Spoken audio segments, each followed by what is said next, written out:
Assalomu alaykum azizlar. Bugun siz bilan juda ham chiroyli efir qilmoqchiman. Xudo xohlasa bugun jonli tahlil orqali o'zingizdagi ko'plab savollaringizga javob olasiz. 2 oy mobaynida o'zidagi jarayonlar bilan ishlayotgan klientimiz bilan davom etamiz. Marhamat, tomosha qiling. Xush kelibsiz. Assalomu alaykum. Assalomu alaykum. Jarayonlaringiz qanaqa? Jarayonlarim yaxshi. Birda unday, birda bunday. Doimgiday. Doimgiday. Lekin qabul qilish jarayoni yengil nisbatan. Anaqa isterika qilish yo'q. Juda o'zini boshi devorga urish yo'q, siqilib yig'lab o'tirish yo'q. Yaxshi. Mana kelgan vaqtingizdagi eng birinchi holatlaringizga nisbatan o'tish jarayoniniz qanaqa bo'lyapti? Transformatsiya. Ya'ni sizga berilgan qiyin vaziyatlar bor-ku, mana har safar natijaga chiqdim deganingizda, har safar bir pog'ona o'sdim deganingizda, har safar o'zingizda qaysidir anglashlarni oldim deganingizda transformatsiya jarayoni qanaqa kechyapti sizda?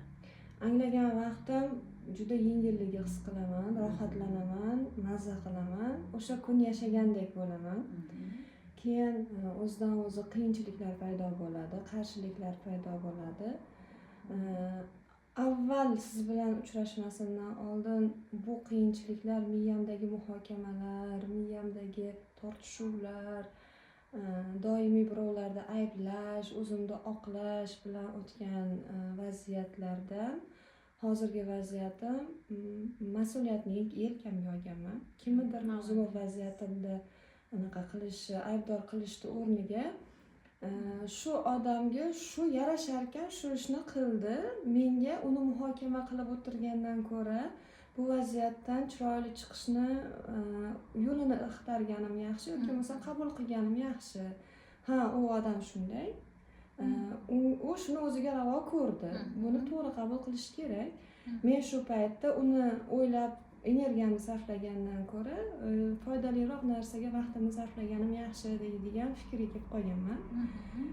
Endi ba'zida bo'lyapti oyoqdan tortishlar, o'zimga yaqin insonlar tomonidan negativ fikrlarni kelishi, ular tomonidan boshqa insonlarga nisbatan, ya'ni hammaning hayotida salbiy qahramonlar bor. O'sha salbiy qahramonlarga nisbatan salbiy fikrlarni joylashtirish ko'rinishlar bo'lyapti.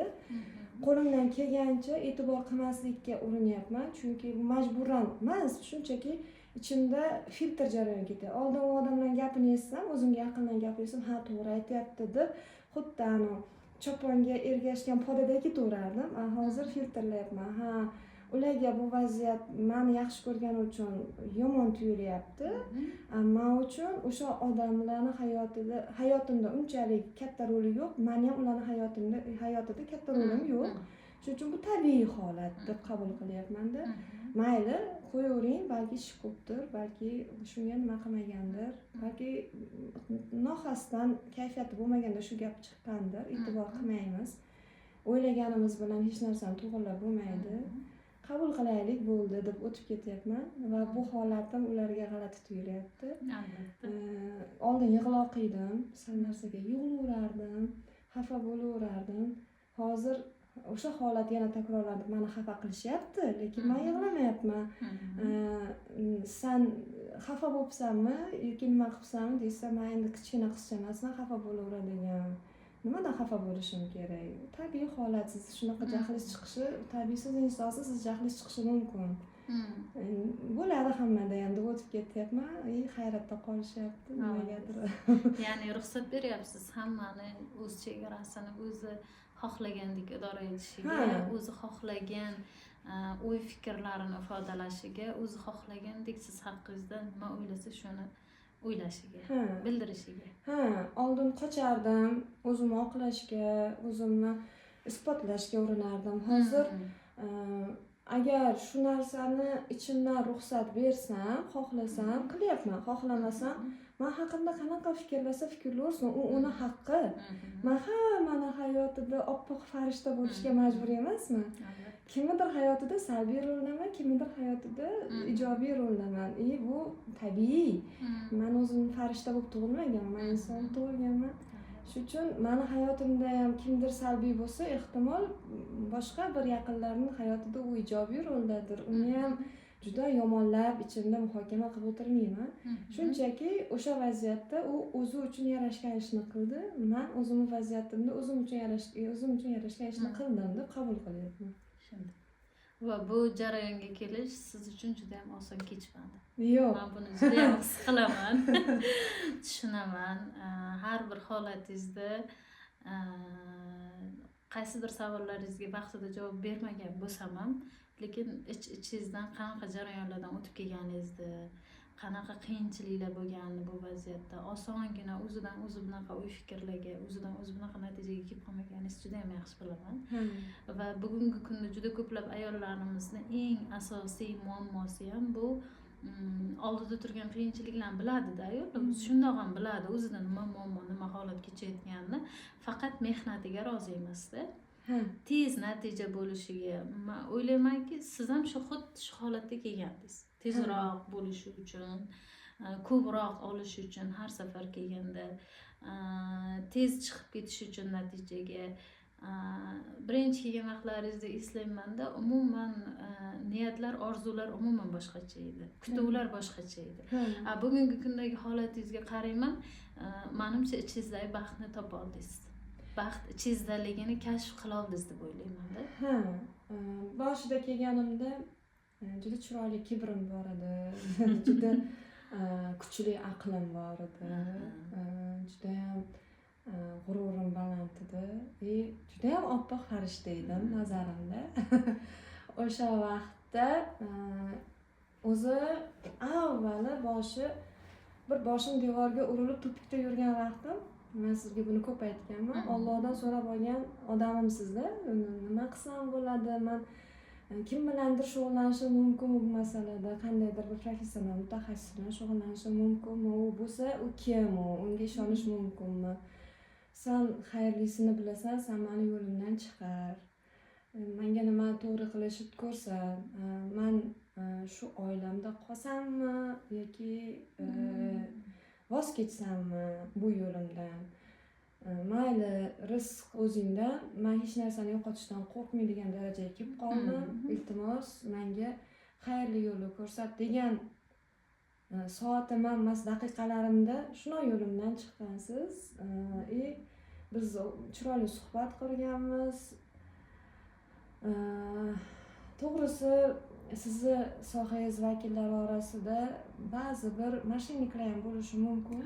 Bunaqa ma'lumotlar bizda ko'p bo'lgani uchun qo'rqish hissi bo'lgan. Balki professional master deb o'ylaganman. Balki yangi ish boshlovchidir. Menga professional yondasha olmasdir. Meni og'riqlarim bilan ishlay olmasdir. Bor tavakkal deganman keyin. 3 oy o'zimga muhlat qo'yganman. 3 oyda shu kishi bilan ishlab bir natijaga chiqsam chiqdim, chiqmasam men ketaman, hamma narsani yaxshitirib deganman. Shundan keyin biz ishlashni boshladik. Avval ishlagan vaqtim boshida ilmingizga shubhalar bo'lgan, yondashuvingizga shubhalar bo'lgan, qarashlarimiz mutlaqo boshqa dunyo bo'lgan, bir-birimizni lug'atiy tushunishimiz qiyin bo'lgan. Lekin bora men shu odam bilan 3 oy ishlayman deb o'zimga va'da berganman. Nima desa shuni aytgandan qilaman. Bo'ldi, yig'ishtiraman hamma fikrni. Va muhokama qilgan paytim ham bo'ldi. Keyin o'sha joyda o'zimni to'xtatdim. Nimaga men muhokama qilishim kerak bu odamni? Men o'zim muhokama qilish uchun kelgan nuqtamda bu odamni shaxsini muhokama qilishga meni haqqim yo'q. O'zim bilan ishlashga kelganman. Men chalg'iyman yo'limdan turib, yana yo'limga qaytib tushdim. Va natijada bildimki, meni erim dunyodagi eng yaxshi er. Shunaqa. Meni atrofimdagi odamlarning hammasi meni darajamga loyiq bo'lgan, meni o'sishimga xizmat qiladigan odamlar. Hech kim meni hayotimda yomon rol uchun kelmagan, shunchaki meni yomon tarafimni ko'rsatib berish uchun kelgan. Chunki o'sha odamlar menga shunaqa yo'l tutmaganda, shunaqa munosabat ko'rsatmaganda, men o'zimdagi negativ tomonlarni ko'rishim juda qiyin bo'lgan. O'sha negativ tomonlarni toki sizni nima deydi, coachlaringizda nima qilmaganimda, eshitmaganimda yoki anglatmaganingizda men o'sha narsani bilmasdim. Bugun juda yaxshi gap eshitdim. bir qabilada internet borligini borib aytsangiz hech kim ishonmaydi deb aytgan ekan. Haqiqatda men bir qabilada yuvib yurgan paytim edi. Sen o'zing aybdorsan degan narsani chiroyli tushuntirmagunizcha men aybni hech qachon o'zimdan axtarmagan ekanman. Sekin-sekin bu narsani ustida ishladik. Haliyam ishlayapmiz. Haliyam ko'p narsalar bor ichimizda, lekin yashash yengillashgan nisbatan. Vaziyatga qarash yengillashgan. Ikkinchi tomonda tushuna olish qobiliyati ochilyapti. Balki shu jo'rtaga qilmayotgandir deydigan narsalar paydo bo'lgan. Keyin yurgan yo'limda menga hamma komfort yaratish kerak degan fikrda yurgan bo'lsam, hozir nima qilsam komfort yarata olarkanman deydigan fikrlar paydo bo'lgan, almashgan. Oldinlari hamma joydan kamchilik qidirgan bo'lsam, endi o'sha kamchiliklarni qanday tuzatish mumkinligi haqida fikr yuritib nima qilyapman. Kim bo'lsa ham menga nimadir yomonligi tegayotgandek his qilsam ham, uni xatosi emas, uni shu bilan kamchiligi bor ekan. Bu yetuk komil inson emas ekan. Tabiati shuni deb qabul qilishga o'tganman. Xullas, hayotim 180 gradusga o'zgaryapti desam adashmayman, chunki meni qarorim, ketish qarorim o'zgargan. Men qolishga qaror qilganman. Orada tortishuvlar bo'lmayapti emas, bo'lyapti. Kelishmovchiliklar bo'lmayapti emas, bo'lyapti, lekin fokus kelishmovchilikni bartaraf etishga qaratilgan, ya'ni kelishmovchilikdan qochib ketishga emas. Avvallari kelishmovchilikdan qochardim. Bo'ldimi, bo'ldi, endi men ketaman derdim. Menga mumkin emas bunaqa narsa. Menga sanni qilishing mumkin emas, men loyiq emasman derdim-da. Endi dashishimni yig'ishtiraman, ketaman deydigan holatda bo'lardim. Hozir nimaga bu kelishmovchilik chiqyapti? Gaplashib olishimiz kerak. Biz birimizni tushunib olishimiz kerak. Meni qarashim bunaqa, qarashimda xatolik ko'rsang, ko'rsangiz ayting. Sizni qarashingiz qanaqa? Sizdagi to'g'ri kelmayotgan mana bu jabhalar mendan shunaqa deb kompromissga kelishga harakat qilishga o'tganman. Baqirishlar bo'lar, chaqirishlar bo'lar, lekin ketish fikri xayolda yo'q. Birga yashaymiz, mana shu nima bo'lsa ham birga bo'lamiz degan maqsad. Avvalo insonning hayotida eng muqaddas narsa bu oila. Farzandlar tarbiyasi. Farzandlar birgina ota yoki birgina ona bilan hech qachon baxtli bo'lib qolmaydi yoki zo'r tarbiya topib qoladi deb o'ylamayman. Ikkovini ham hayotida roli katta. Bunda ikki insonni bir-birini tushunib yashashi eng katta baxt deb o'ylayman. O'sha narsada ayol kishining roli katta. Erkak kishini tushunish, erkak kishilar murakkab deb aytib bo'lmaydi. Murakkab asli ayol kishi. Chunki u emotsiyasi juda kuchli bo'ladi. Erkaklarda emotsiya unchalik kuchli bo'lmaydi. O'shaning uchun tushunish qiyin. Ularga aytish kerak xolos ekan mana. Menga shu narsa kerak. Men shuni xohlayapman. Qo'lingizdan keladimi shu? Keladi desa keladi, kelmaydi desa bo'ldi, kelmaydi. Boshqa yo'llarni o'zingiz axtarib ko'rasiz, siz. Lekin men shuni xohlayotgandim, qilmadi deb xuddi ichingizda bir topishmoqdek tursangiz, u bir nima deydi? Hamma narsani ichingizagini o'qiy oladigan zot emaski, sizda hamma narsani muhayyo qilib o'ylaganingizdan olib kelib bersa, sehrgar emas. U oddiy odam u. Unga shunchaki ifodalash kerak, o'ziga tushunarli tilda. Shunday. Chunki ular asosan 70% aql bilan yashaganligi, 30% qalb bilan yashaganligi uchun erkaklar ayollarning ichki holatini his qila olmaydi. Qancha harakat qilmasinlar his qila olmaydi-da. Shuning uchun ayol kishi qachonki orzu-istaklarini, xohishlarini so'z orqali, harakatlar orqali, o'zidagi munosabat turmush o'rtog'i bilan shular orqali ifodalab ko'rsatib bermaguncha turmush o'rtoq tushunmaydi, unga nima kerakligini bera olmaydi va biz keyin bitta holatga kirib ketamiz. Bu holatda o'zim ham ancha yillar yashaganman. Voy, shuncha mehnat qildim, turmush o'rtog'im qadrimga yetmadi. Voy, shuncha bolam chaqam dedim, shuncha oilaga jonimni fido qildim. Umuman o'zim uchun hamma narsani ayadim, lekin turmush o'rtog'im na kimnidir turmush o'rtog'iga o'xshab sovg'a beradi, na ko'nglimga qaraydi, na bir kutilmagan narsalar bor. Umuman yo'q unaqa munosabat deyishadi ayollar. Bunga sababiyat esa o'zida ekanligini tushunib yetishlariga qiyin. qiyinchiliklar, to'siqlar bo'ladi va mana shu jarayondan o'tolganingiz bilan, tushunganingiz bilan men sizni tabriklayman. Natijalaringiz bilan tabriklayman. Chunki bu holatga kelish oson bo'lmadi. 2 oy vaqt ketdi bu holatga kelish uchun. 2 oy mobaynida ozmuncha narsani boshdan o'tkazmadingiz. Ozmuncha narsalarni ko'rmadingiz. Demak, bugungacha kelgan natijalaringiz mana shular va bugun siz bilan nimani ishlaymiz? Bugun siz bilan qaysi jarayoninizdagi og'riqlaringiz, qaysi jarayondagi to'xtalishlaringiz, qanaqa qiyinchiliklar, nimalarda ikkilanishlar, yana nima xohish, istaklar bor, mana shular bo'yicha ishlaymiz. Bugun anchadan beri tinchlik bermayotgan savollarim bor edi. Ko'p ilmni olganman-da. Aytdim boshida ham juda katta aql bilan kelganman oldingizga. Uni sarflaydigan vaqtim kelganini his qilyapman-u. Qayerga va nimaga sarflashda juda ham qiynalyapman. Olaversang yaxshi, lekin bersang undan ham yaxshi-da. Kimga nima beraman, nima qilaman? Bundan keyin o'zimni yo'limni topolmasam bo'lmaydi. Nima? Kimdir ko'rsatib bergan yo'ldan yursangiz, qo'g'irchoqdek his qilasiz o'zingizni. Haqiqatda yashashingiz uchun, o'zingizni borligingizni his qilishingiz uchun o'zingizni yo'lingizni topishingiz kerak. Bu olam menga ko'p narsa berdi. Mana nimadir shu o'zimdan qoldirib ketay degan fikrlar bor. Shuni o'ylayman ko'p. Men qaysi yo'lda ketsam, o'zimdan o'zim bo'lib nimadir qoldira olaman. Ya'ni kimgadir o'xshab emas, kimgadir taqlid qilib, havas qilib emas. Shunchaki mana shu men bo'lib nima qila olaman degan savolim bor. Ikkinchisi, keyin yaqinlarimda menga qilayotgan ta'siri hali ham to'liq yo'qolmagan. Menga ko'p ta'sirlari ba'zi vaqtlar o'tib qoladi. Ba'zan avvallari bir oylab mana shunaqa narsalar qiynagan bo'lsa, hozir 1-2 kunga cho'zilyapti bu narsa. 1-2 kunlar miyamda olib yuramanda, keyin o'zimga o'zim bo'lsa ham haligi sal jinniroqdek ko'rinsam ham o'zimga o'zim gapiraman. Senga shu kerakmi? Sen energiyangni sarflab kerakmi hozir? Hech kim rahmat aytmaydi, hech kim bilmayapti sen shu qiynalayotganingni. Bo'ldi, boshqa narsalarni o'yla, boshqa narsalarga fokusingni qarat.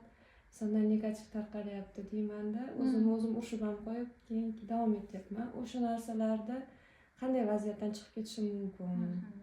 Ya'ni meni qiynayotgan ichimdagi tortishuvlar, ichimdagi qizaloqning injiqligi deyishim mumkin balki buni.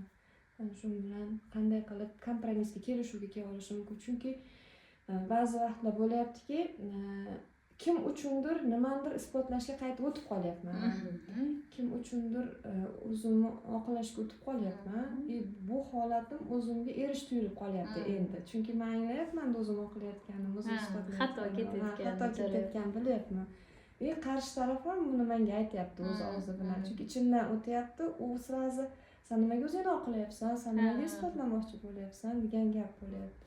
Keyin o'zim uchun, o'zimni yaxshi ko'rish uchun topgan mashg'ulotlarimni ana endi yana qaytib o'zimga qadrli bo'lgan insonlarga yaxshi ko'rinish uchun bajarishga harakat qilib qolyapman-da. Bu narsa ham menga yoqmayapti. Chunki aslida men zerikyapman-da.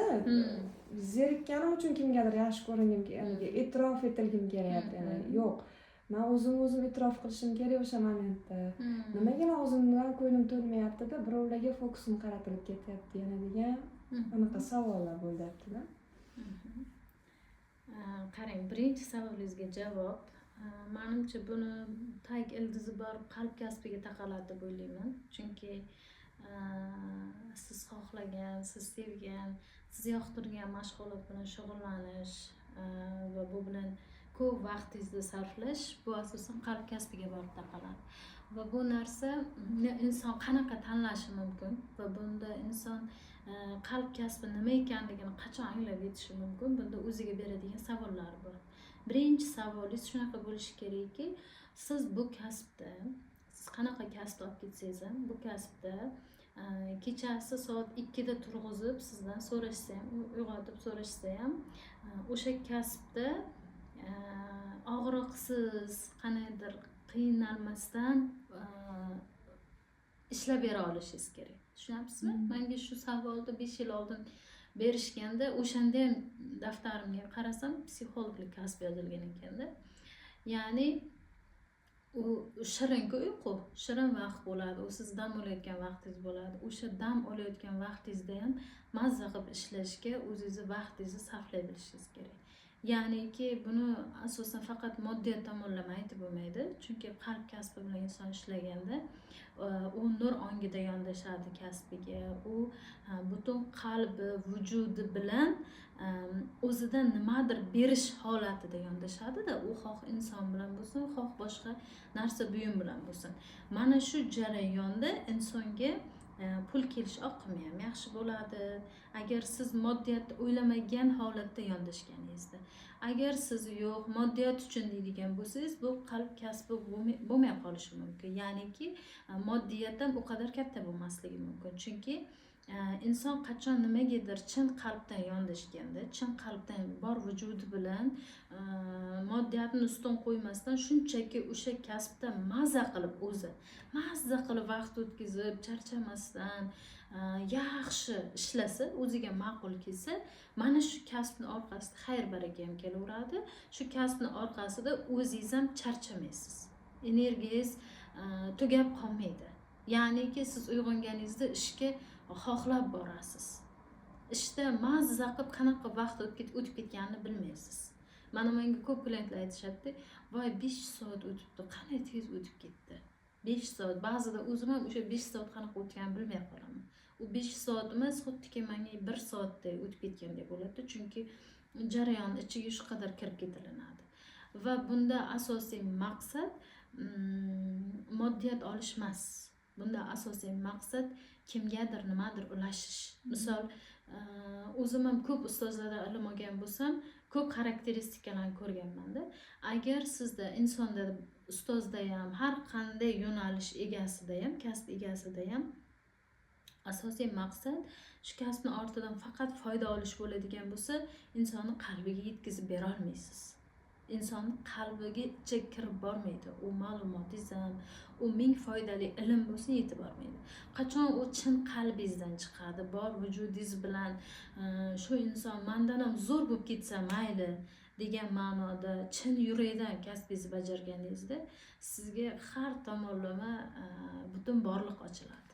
Butun borliq, butun koinot. Mana bitta ustozim borlar, hech qachon klientlari ketib qolishida qo'rquv yo'q.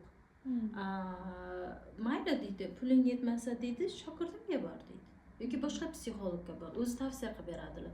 Lekin hech qachon faqat menga kelishing kerak, sen menda o'qiding, mendan ketishing kerak degan fikr aytmaydilar-da. Juda hurmat qilaman shu fikrlarini va shu holatda o'zim ham ish jarayonim olib ketish niyatidaman. Va sizga aytmoqchi bo'lganim ham shu. Agar qalb kasbini tanlashda qiynalayotgan bo'lsangiz, o'zingizga shunaqa savollar bering va bunga qalbingiz albatta javob beradi. Qalbingizga shunaqa savol berishingiz kerakki, sizda misol 10 talab, 5 talab qiziqqan yo'nalishingiz bo'lishi mumkin. Sizda qaysidir balki 2-3 ta kasbni birdan qilmoqchidir sizda, balki vaqtingiz yetar o'shanga, imkoniyatingiz yetar. O'sha narsani qalbingizga savolini berib ko'rasiz va qalbingiz ichidan quvonib javob berayotgan bo'lsa, bu qalbingiz javobi. Agar o'sha javob kelgan vaqtida voy keyin bu problema chiqsa-chi, keyin o'xshamay qolsa-chi, mablag' yetmay qolsa-chi, keyin ishim yurishmay qolsa-chi degan fikrlar kelyaptimi? Bunda aqlingiz kelib qalbni javobini yopayotgan bo'ladi. Biz shuning uchun ham hayotimizda ko'p tavakkal qilishga qo'rqamiz. Biz shuning uchun ham hayotimizda qalb kasbimizni topishga qiynalamiz. Men o'zim ham boshida juda qiynalganman tavakkal qilishga. Va agar insonda qalb kengayib boraversa, ong bilan qalb bir tenglikda ketaversa, bizda ong o'sib ketganda, qalb qolib ketgan orqada. Qalb bilan ong birgalikda o'sib ketaverganda, sizda aql o qadar kuchi yetmaydi ushlab qolishga. Unchalik ham kuchi yetmaydi, chunki aql tajribaga, isbotga tayanadi. Uni isboti bor. Chunki atrofda ko'plab insonlarni ko'rganda, ishlari yurishmay qolganini, nechta biznesmenlarni yarim ishi o'xshamay bankrot bo'lganini, hozirgi kunda nima deydi, tez sur'atlar bilan biznes rivojlanib ketayotganini, bu biznes yangi bo'lish mumkinligini va bunga albatta isbot talab qiladi. Aql yugurib chiqadi, qalbni yopadi va shuni evaziga qiynalib qolasiz. Mana shu savollarga qalbingiz qanaqa javob bersa, o'sha kasbda ketganingiz ma'qul. O'sha kasb siz uchun eng yaxshisi, eng xayrlisi, eng nima deydi, hayotingizda muhim ahamiyatga ega bo'lgan narsa bo'ladi. Va bunda bizga ustoz doim o'rgatadilarki, hech qachon kasb orqasidan obro'ni ko'zlamang. Hech qachon kasbni orqasidan pulni ko'zlamang. Hech qachon kasbni ortidan nimadirga erishaman demang. Shunchaki siz o'sha kasbga hozir qanaqa oddiy kasb bo'lsa hamda boringizni bersangiz, bor vujudingiz bilan berilib ishlasangiz, bo'ldi, u kasb o'zi shunday o'zi chiqarib qo'yadi sizni yuzaga. Siz shart emas o'zingizni qaysidir ma'noda kimdandir zo'r bo'laman deyishingizga deb kasb o'zi ko'rsatib qo'yadi. Ya'ni insonlarni o'zi sizda nima jarayonlar borligini, qobiliyatingiz qanaqa ekanligini, ularga nima foydasi tegayotganligini ko'rsatib beradi. Bu birinchi savolingizga javob. Endi ikkinchi savolingiz. Ikkinchi savolingiz juda ham murakkab. Bu savol bo'yicha o'zim ham juda qiynalganman bu vaziyatda. Haqiqatan ham bizada bizani yer matritsamizda insonlarni bizga bo'lgan ta'siridan chiqib ketishimiz qiyin. Asosan oilamiz, eng yaqinlarimiz, turmush o'rtog'imiz, ota-onamiz, jigarlarimiz va bizning qarindoshlarimiz, qo'shnilarimiz. Ular biz uchun har doim yaxshi sanalinishadi, bizga yaxshi bo'lishini xohlashadi, lekin bizning imkoniyatimiz nimaga yetishini bilmaydi. Mana uyimdagilarga, turmush o'rtog'imga o'zimni nimalarga erishmoqchiligimni tushuntirib bergunimcha rosa qiynalganman. Hozir sizda ham shunaqa jarayon. Ular sizga ishonishmaydi emas, sizga ishonishlari mumkin, lekin sizni bu jarayonda hayotda mana o'zingizni tutishingiz, harakatlaringiz, nima mashg'ulot bilan bandsiz, nimalar bilan ovorasiz, mana shu jarayonda insonlarning ta'siri sizga katta bo'lib qolishidan qo'rqadi. O'z ta'sir doirasiga og'dirishlaridan, sizni xarakteristikangizga yomon narsalarni keltirib qo'yishlaridan qo'rqishadi. Shuni evaziga bizani qo'llab-quvvatlashga qiynalishadi uydagilar. Va ikkinchi sababi, men buni anglaganimdan keyin ko'p jarayon yengillashganda, ularni o'ziga shunaqa sharoit yaratilmagan. Tushunyapsizmi? Ularni o'zlariga, yaqinlarimizga o'sha siz va biz istagan moddiyat jihatidan ham, vaqt, imkoniyat jihatidan ham, tushunish jihatidan ham, qo'llab-quvvatlav jihatidan ham hech narsa berilmagan. Olmagan ular. Ular siz va biz ko'rgan mehr, e'tiborchalik narsani ham ko'rishmagan. Mana shu narsani tushunganimda va o'sha ilohiy nurli meditatsiyalar borda, yaqinlaringiz bilan o'tkazilinadigan. Mana shunda ularni ko'ziga bir qarab chiqqanimda, men o'ylaganday kuchli, men o'ylaganday o'sha so'zi o'tkir, hamma narsa qo'lidan keladigan insonlarni ko'rmaganman.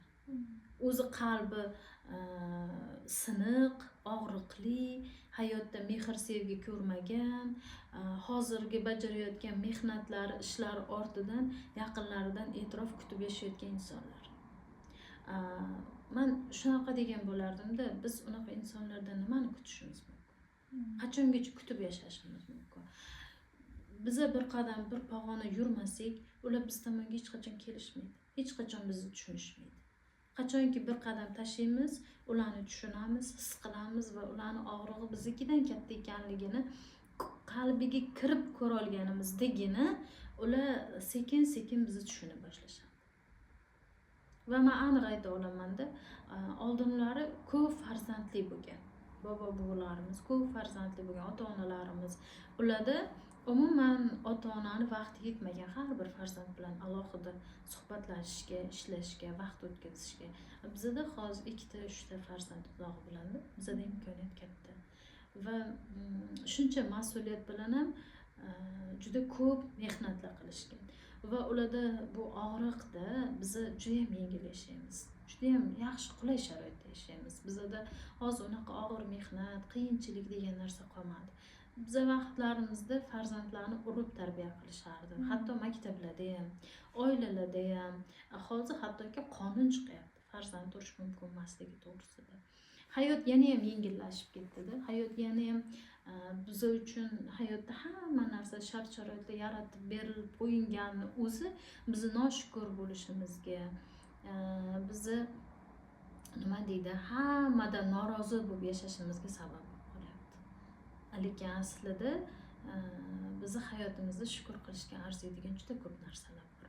Agar misol uchun yaqinlarimizni haqiqatdan ham hayotda ko'p qiynalganliklarini tan olib, ular ko'p narsalarni bajarganliklarini, mehnatlari juda katta bo'lganligini, biz ularni eplolmasligimizni, agar ularni o'rnida bo'lganimizda bu qiyinchiliklarga bardoshimiz yetmagan bo'lishi mumkinligini aytganimizda ham ularda biroz qalb xotirjamligi bo'ladi. Ya'niki hamma shunaqada, o'zi nafs holatida atrofdagilarni, ayniqsa eng yaqinlarimizni diqqat markazida bo'lib tan olinish uchun yashaymiz. Sen zo'rsan, sen yaxshisan, sen eplaysan. Bu yerda gap boru, ayol kishi ikkita so'z uchun jonni beradi deydi-da, oilasi uchun ikkita so'z bor, yo'q o'sha ikkita so'zni eshitish uchun farzand dunyoga keltiradi, xizmat qiladi, qaynona qaynotasi xizmatini qiladi, turmush o'rtog'iga xizmat qiladi, butun jonini beradi, charchasa ham, kasal bo'lsa ham imkoniyatdan ziyoda harakat qiladi. Ikkitagina so'zni esa eshitadiganlar bor, umuman hayoti davomida qancha mehnat qilsa ham eshitmay ketadigan ayollar bor. Bu oddiygina ikkita so'z, yaxshiyam borsan. Yaxshiyam sen borsan hayotimda. Buni endi erkaklar bilmasligiga sabab biz o'zimiz bilmaymizda qadrimizni. Naqadar mehnatimiz kattaligini, naqadar misol turmush o'rtog'imiz ishlagan ishi kabi bizni mehnatimiz ham uyda ozmuncha emasligini biz o'zimiz his qila olmaymiz. Biz o'zimizni qadrsiz, qiymatsiz qilib qo'yamizda. Shuni hisobiga bizga xuddi shu munosabat ko'rsatilaveradi. Va buni keyin biz hazm qila olmaymiz, ko'tara olmaymiz. Nega kimdir ayoli manday vazifalarni bajarmasa ham sevikli, suyukli, lekin men shuncha xizmat qilsam ham qadrsizman. Chunki biz o'zimiz bilmaymizda qadrimizni. U biladi. U bilgani uchun uni atrofidagilar qadrlaydi. Qachonki biz atrofdagilarni yomonlamasdan, ularning kamchiliklariga e'tiborimizni qaratavermasdan, o'zimizga diqqatimizni, e'tiborimizni qaratib, o'zimizdagi kamchiliklarni tuzatib, o'zimiz bilan ishlab, tafakkurimizga investitsiya kiritib, harakatda davom etadigan bo'lsak, hamma jarayonlar o'z iziga tushib ketadi. Va yana shunaqa holat bor, chakradan chakraga inson ko'tariladi. O'zi bilan ishlaydigan har qanday inson 7 ta chakra bo'ladigan bo'lsa, birinchi chakradan ikkinchi chakraga, ikkinchi chakradan uchinchi chakraga va 4-chakra bor, qalb bilan, yurak bilan, sevgi bilan yashaydigan chakra. Mana shu chakraga men ko'tarildim deb o'ylayman-da. Mana shu chakraga ko'tarilib keladi va asosan har chakradan tepaga ko'tarilayotganingizda sizda mana shunaqa og'ir transformatsion jarayonlar kechadi. Mana bilasiz, siz insonlarni tanqid qilishingiz mumkin emasligini, ularga ruxsat berishingiz kerakligini, ular ataylabdan sizni xafa qilmoqchi emasligini, diqqatingizni ularga ko'p qaratavermasligingizni, diqqatingiz faqat o'zingizda, o'zingiz ishlaringiz rivojida, oilangizda bo'lishi kerakligini bilasiz. Bu haqida ilmga egasiz. Buni amaliyotda qo'lladingiz ham. Lekin qaysidir joylarda yana orqaga ketish, natijadan pastga tushish, yana og'riqli holatlarga kirib ketish jarayoni bu hozirgi jarayondan tepaga ko'tarilib transformatsiya bo'layotganligining belgisi. Va bu jarayonda xohlaysizmi, yo'qmi, nafs sizni kishanlab orqaga tortib ketgisi keladi. Bundan chiqishni eng oson yo'li ilm. Ilm va o'zingiz sevgan mashg'ulot bilan band qilish. Chunki inson o'tirib bu vaziyatni hal qilaman degan bilan muammoning ichiga battar kirib ketib qoladi. Battar qiyinchiliklarga tushadi. Ya'ni biz yer o'lchami 5-o'lchamga o'tgani uchun bilsangiz agar e'tibor qilyapsizmi yo'qmi siz ham, vaziyatlar tez berilyapti. Oldin misol bitta muammo berilsa, to u muammo hal bo'lib ketmaguncha boshqa muammo berilmasdi. Boshqa qiyin vaziyat kelmasdi. Hozir ustma-ust ulgurmayapsiz. Bu vaziyatni hal qilib, misol farzandlaringiz kasal bo'lib qolsa hali yaxshi bo'lar bo'lmasdan o'zingizga berilyapti. O'zingiz yaxshi bo'lib qoladigan bo'lsangiz pul bilan muammo kelyapti. Pul bilan muammoingiz yana ustida turib hal qilolmay dovdirab o'zingizda yo'q bo'lgan jarayoningizda yana qaysidir ishingiz bilan bog'liq, turmush o'rtog'ingiz bilan yoki qaysidir yaqiningiz bilan munosabatlarda buzilish jarayonlari kirib kelyapti hayotingizga.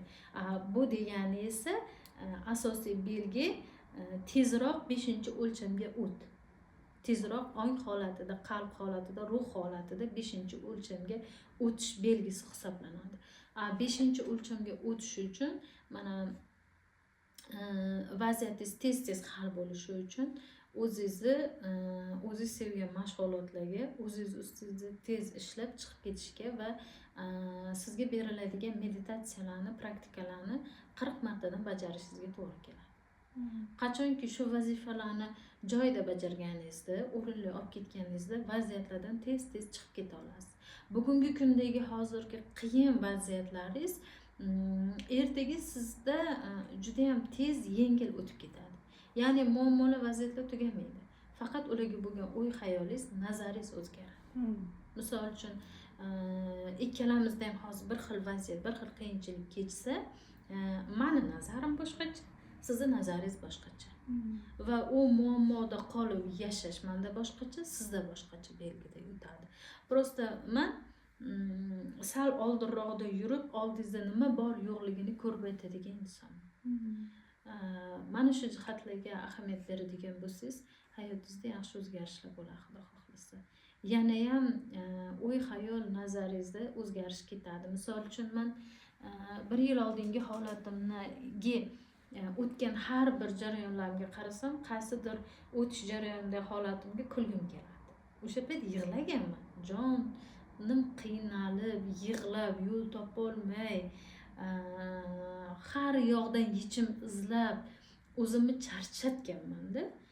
Hozir o'shalarni o'ylasam, kulgim keladi va o'zim aytaman-da, shunchalarim hal bo'lar ekan. Bunaqa hal bo'lmaydigan muammo yo'q ekan hayotda o'zi. Hamma narsani yechimi bor ekan. Chin yurakda agar inson ixlos qilsa, tavakkul qilsa va qo'rquv ham bor-da bu yerda bizda. Qo'rquvlari bilan ishlasa, vaziyatlar tez o'nglanib ketishi mumkinligini o'ylab yana ham ertangiga ishonchim ortib, hozirgi vaziyatlarimni hal bo'lishiga 100% ishonch bo'ladi. Tushunyapsizmi? Hozir sizda misol uchun necha foizda ishonch bo'lishi mumkin vaziyatlaringiz hal bo'lib ketishiga? Hozir juda 100% deb aytsam nima bo'ladi? 70-80% ishonaman. Ko'proq tavakkul qilishga o'tganman. Shu rizqimdan o'ylamay qo'yganman. Pul kelishini ishonaman. Masalan, pulim bugungi ishlatishga yetadigan pulim kelishiga ishonaman. O'sha narsa beradi. Va qanaqadir plan qilsam, o'sha planimga loyiq pul qayerdandir Alloh berishiga ishonib qo'yganman. O'sha narsalardan tavakkulim tam deyman. Beradi deb o'zim hattoki rasxodlarimni yozib chiqaman-da, dohodimni yozaman, dohod kam bo'lsa Alloh beradi deb yozaman, oshig'i bilan berib qo'yapti o'shanda. Nimadir kimnidir menga bo'lgan munosabatiga nisbatan ichimdagi g'ashlikni ketkazishda qo'rquvim birinchi paydo bo'lib meni qo'rqitadi. Boshda qo'rqaman va avvallari qochardim. Hozir qo'rquving sari qadam bos deymanda, boraman o'shanga. Shu masalani hal qilish uchun chiroyli so'zlarni lug'atimda bor chiroyli so'zlarni olib tayyorlab gaplashib olaman. Va ko'ramanki, unchalik qo'rqinchli vaziyat yo'q. Shunchaki tushunmovchiliklar bor orada. Shu narsalar hal bo'ladi, osonlikcha hal bo'ladi. Kutganimdan ham ko'ra osonlikcha. Shunchaki ko'zim qo'rqoqlik qilib turgan payti bo'lar ekan. Shu narsani anglaganman o'sha vaqtlarda. Chunki aqlingizda tajribasi bor-u, oldingi safar shunaqa munosabat qilganingizda gap eshitib qolgan bo'lishingiz mumkin. Dilingiz og'rigan bo'lishi mumkin, xafa qilishgan bo'lishi mumkin. Endi ham yana agar biror vaziyat sizda paydo bo'lsa, shunga yaqinlaringiz yordami kerak bo'ladigan bo'lsa, so'rashga yuragingiz qanaydir betlamay turadida, qanaydir nimadir qo'ymaydi yo'l. O'shanday vaziyatda aql yugurib chiqadida, u oldingi safar ko'ruvding-ku nima bo'ladi so'raganingda, aytganingda muammo bo'lib ketuvdi-ku, yana shunaqa bo'lishi mumkin degan holatda bizni ishontirib qo'yadi va xuddi shu munosabat bo'ladi. Shunchaki shunaqa vaziyatda o'zimga ishonishni o'rgandim. Chunki avvalo o'zim shu narsani menga kerakligiga ishonmasam, shunga ikkilansam, qarshimdagi menga yordami kerak bo'lgan inson ham ikkilanadi va yordam bermaydi. Shu narsa menga kerakligiga ishonib, qat'iyat bilan shu narsa menga kerak, sen menga yordam berasanmi desam, u odam o'zidan o'zi yordam bergisi keladi. Qandaydir menga o'sha vaqtda ishonadi. Chunki avvalo ichimda o'zimga o'zim ishonchimni paydo qilib, keyin ro'parasiga chiqqan bo'laman va sinadim. Ko'p ishonchsiz holatda ro'parasiga chiqqanimda отказ javobi oldim, inkor javobini oldim. Ha dedim, demak buni o'zimga sotib oldim deyman. Shunda ham u odamni aybdor qilmayapman. O'l, sen yordam berish qo'lingdan kelsa ham bermading dirdim oldim. Lekin hozir yo'q, men o'zimga o'zim ishonmadim-da, shu narsaga ikkilandim-da. O'shaning uchun men nima qilmadim? Shu narsaga ega bo'lmadim, undan yordamga ega bo'lmadim. Keyingi safar o'zimga ishonib javobga nima qilaman, so'rayman deyman. Shunda ham orqaga qaytish yo'q. Keyingi safar so'rayman, qachon o'zimga ishonganimda so'rayman. Agar yana bir ma'lum muddat o'tadi-ku, 2 oy o'tadimi hayotingizda, siz hozirgi vaziyatingizga yana ham boshqacha yondashasiz. Hozirgi o'tgan hayotingizdagi bajargan nima deydi? Vazifalaringiz, hozirgi qiyinchiliklaringizga topgan javoblaringizga umuman boshqacha yondashasiz. Ya'ni to'g'ri bu bilan afsuslanmassiz balki, chunki hozir o'zingizga eng to'g'ri deb bilgan ishni, o'zingizga eng to'g'ri deb bilgan variantni tanlaysizda. Borib ong o'lchami, qalb o'lchami kengaygan sari sizda variantlar ko'payadi. Sizda javoblar ko'payadi. Sizda yana ham yengilroq hal qilish holati o'tadi. O'zi aslida muammo yo'qda. Bizani o'stirish uchun berilgan vaziyatlar bor. Bu o'stirish uchun berilgan vaziyatlar uchun qachonki to'laqonli shukrga o'tganimizda, qachonki to'laqonli rozi bo'lib, minnatdor bo'lganimizda, keyingi vaziyatlar oson va qulayroq, yengilroq keladi. Va shu vaziyatdan o'tib ketishimiz tezlashadi. Chunki shu vaziyatdan oladigan darsimizni to olmagunimizcha qo'shimcha yana qiyinchiliklar beriladi. Toki to'liq dars chiqarib olmagunimizcha va keyingi etapga o'tishimiz uchun ham bu darsni chiqarib olishimiz muhim. Va bu darsni chiqarib olish uchun sizda yana ham variantlarni ko'paytirish kerak. Yana ham qulay variantlar. Yostiqcham qo'ygan ikkovini. Oldin to'g'ri aytdingiz, lekin avvalroq mutaxassis bilan shug'ullanmaganimga afsus qilaman hozir. Chunki ko'p vaqt ketdi, 2 oyda, 2 oy ko'p vaqt emas, menda yillab vaqtim o'tib ketgan, o'zimni tushunmasdan, o'zimni anglamasdan, o'zimga ishonmasdan, o'zimni qadrsizlab.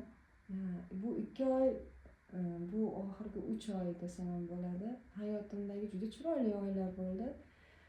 Ko'p qiyinchilik bo'lsa ham shirin qiyinchilik deb qarayman-da, chunki shu paytgacha atrofimdagi hammaga foydam tegishi uchun, o'zimni kerakli ekanligimni ularga isbotlash uchun umrim o'tgan bo'lsa, hozir birinchi marta hayotimda o'zimga o'zim e'tibor beryapman, o'zimga o'zim yordam beryapman, o'zimga o'zim ishonyapman, o'zimni o'zim qo'llab-quvvatlayapman birinchi o'rinda.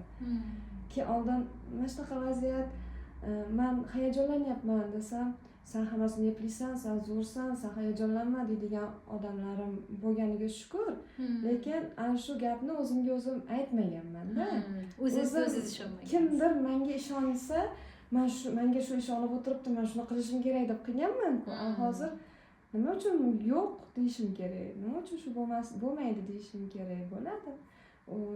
Nasib qilgan bo'lsa bo'ladi. Muhimi o'zimga o'zim ishonishim kerak deb kirishyapman va tavakkal deydi buni otida. Tavakkal bilan o'sha vaziyatdan chiqib ketyapman. Xato qilsam ham, lekin xafa bo'lmayman. Chunki nimada xato qilayotganimni ko'rib olaman-da, keyingi safariga shuni xato qilmayman. Bu dars bo'ldi demak. Yoki to'g'ri qilib qo'ysam, voy, to'g'risi shu ekan, demak bu menga yutuq bo'ldi deb qabul qilib ketishga o'tganman. shunchaki ayblashdan to'xtash kerak, noshukrlik qilishdan to'xtash kerak. E'tibor berib qarasam, man so'raganimdan ham oshiqroq e'tiborda Alloh bergan, man so'raganimdan ham oshiqroq hayotda Alloh berib qo'ygan. Man hayolimga keltirgan darajamdan yaxshirog'ini bergan. Shunchaki undagi mani o'sishim uchun berilgan vaziyatda man noshukrlik bilan fikr yuritganman. Va buni hammasini anglaganimda ko'zimni yoshimni tindira olmadim. Yashang. Rosa man siz birinchi kelganimda man shunaqa shukur qildim, yig'lab shukur qildim deb aytsangiz, tavba, yig'lab ham shukur qilish mumkinmikan? Man shuncha payt ibodat qilsam ham baribir hech yig'lab shukur qilmagan ekanman. Qaysidir vaziyatlarda bo'lgandir, lekin ichimdan anglamaganman-da uni deymanda. Keyin o'sha kuni rosa esladim, voy opa to'g'ri aytgan ekan, haqiqatdan anglaganingda rosa kam ko'p yig'lar ekansan. Nima tavbalar qilib yuborasiz noshukrlik qilganingizga, shunchalik noshukrlikka kirib ketaman ekanda deb tavbalar qilib yuborar ekansiz. Shunday. Har safar shunaqa shukr ichingizdan kelganda, qalb ko'zingiz ochilganda, har qanday savolingizga tez javoblar kela boshlaydi. Bugun ko'chada yurib kelayotgandim, o'zim bilan o'zim gaplashib, vaziyat bo'yicha kelishmoqchi bo'ldimda, shunda shamol bo'ldida javob keldida menga. Shunaqa faqat bizda borku, muammo, biz xatolik bizda-da, hammamiz o'zimizda kechadi, ko'ra olmaymiz. Bor oldimizdagi narsalarni ko'ra olmaymiz. O'sha javoblar hammasi ichimizda bo'ladi, o'zimizda bo'ladi, atrofimizdagi insonlarga kuzatganimizda ularda bo'ladi, qo'limizdagi narsalarda bo'ladi, hamma savollarimiz javob. Faqat biz uni qayerlardandir uzoqlardan izlaymizda va shuni evaziga o'zimizni oqlab, kimnidir yomonlab yashashda davom etar ekanmiz. Va men hamma insonga tilagan bo'lardim, hamma inson uchun so'rab qolgan bo'lardim. Har qanday vaziyatda tez javoblar olishini, tez anglab, vaziyatlardan chiqib ketishini va chin yurakdan shukrda yashashini. Va bugungi kundagi bizning eng katta muammoimiz bu atrofimizdagilar ham emas. Bizni moddiyat ham emas, hattoki kasb ham emas. Bu bizni shukrimiz yo'qligi. Bu bizni hayotimizni ma'nosiz qilib qo'ygan narsa shu. Ustozimga savol berganda shunaqa, siz shunaqa o'sib rivojlanib ketishingizda, bu hayotda ko'p natijalarga erishishingizda nima sabab bo'ldi deganda juda chiroyli javob berganlar. Haqiqatdan men o'sha javobdan men ichimdagi narsa o'sha ekanligini bitta javob topganman-da. Hayotimda ma'no yo'qolib qolgan. Hayotimdagi qaysidir jarayonlarda ma'no yo'qolib qolishi, ya'ni uy olaman deysan, uy olasan, yana qarab turibsan, u seni katta orzuying edi. Qachonlardir rosa orzu qilganding, ishonib erishding, yana ma'no yo'q. Mashina olging keldi, olding, yana ma'no yo'q. Bu o'zimni shaxsiy hayotimda ham ko'p narsalar bo'ldi-da. Endi ularni ochiq ayta olmayman efirda, chunki u oilaviy masala. Menimcha efirda oshkor qilish shart emas deb o'ylayman. Haqiqatdan ham men mana shu vaziyat hayotimda bo'lsa baxtli bo'laman derdim-da. Shu holat hayotimda bo'lsa, shu amalga oshsa bo'ldi, baxtli bo'laman derdim. Bo'ldi, yana ma'no yo'q. Xuddi u amalga oshguncha juda qiziq edi, amalga oshdi-yu, yana men kutgan narsa yo'q. Bo'lmayapti-da. Yana izlanyapman, yana nimadirga erishdik, yana to'xtab qoldi o'sha joyidan. Natija ham to'xtadi, xursandchilik ham to'xtadi. Yana izlayapman, nima yetmayapti yana menga debdi. Yana o'ylab qarasam, ma'no, mazmun, baxt ko'chada emas ekanda. Kimlargadir, nimanidir, qanaqa yashayotganingizni ko'rsatishda emas. Mana aytishadi-yu, sen kimgadir zo'r ko'rinay deb tilla taqinchoq borib sotib olganing, shuni olsam jamiyatda obro' martabam zo'r bo'ladi, yaqinlarim oldida, o'zim tanishlarim oldida deb olganing qanaqa-yu, shunaqa sevgidan porlab turib, ich-ichingdan yashnab, Manda shunaqa vaziyat bo'lyapti-da, bir haftadan beri achchoqlagim keladi yaqinlarimni, sevgi bergim keladi, yaxshi gaplar aytgim keladi. Shunaqa holatda olganing qanaqa? Chunki unda sizni niyatingiz umuman boshqacha bo'ladi. Ya'niki unda siz o'zingiz uchun, o'zingiz xursandchiligingiz uchun, ko'zingiz yarashi uchun bo'ladi. Va mana shunda ma'no yo'qolmaydi. Ma'no hayotimizda yo'qolib qolmasligi uchun asosiy sabab o'sha vaziyatni o'zida haqiqiy ma'noni anglash va buni sevgida hal qilish. Nur ongida, sevgida bu his qilinadigan jarayonda, buni ta'riflab berib bo'lmaydi. Buni qachonki inson boshidan o'tkazadi, o'zi uchun nimadir xarid qiladi, nima sovg'a qilsa o'zi uchun qiladi, kimdir fikri, jamiyat qonun qoidalari uchun emas, ishga kiyish uchun emas, yoki odamlar shuncha yil yashab bitta uy qurmabdi degan gaplar uchun ham emas, shunchaki sayohat bo'lishi mumkin, shunchaki nimadir sog'ligi uchun, nimadir bo'lsa ham o'zi yaxshi ko'rgan narsani sovg'a qilishi menimcha asosiy hayotdagi ma'no deb o'ylayman. Va inson yana shunaqa jarayonda har safar o'sganda, hali bu jarayonga ham sekin-sekin kelasiz. Har safar ko'tarilganda u juda ham yolg'izlanadi. Atrof muhit tozalanadi. Atrofingizdagi insonlar saralanadi. Chunki siz oldin hammaga qulay bo'lgansiz-ku. Qulay bo'lgansiz, yo'q demagansiz, faqat xo'p degansiz. O'zingiz ishingiz qolib ketsa ham ularga yugurgansiz, yordam bergansiz. Bugun siz yo'q degan joyingizda sizni chetga chiqarib qo'yishadi. Noqulay insonga aylanib qolasiz hamma uchun. Balki egoist ko'rinarsiz, balki xudbin ko'rinarsiz, lekin aslida siz o'zingiz hayotingizni chiroyli yashayotgan bo'lasiz-da. O'zingizni hayotingizga o'zingizga qaytgan bo'lasiz. Va shuni evaziga atrofingizdagilar saralanadi. Va bunga ham rozi bo'lish kerak. Bu ham og'ir jarayon.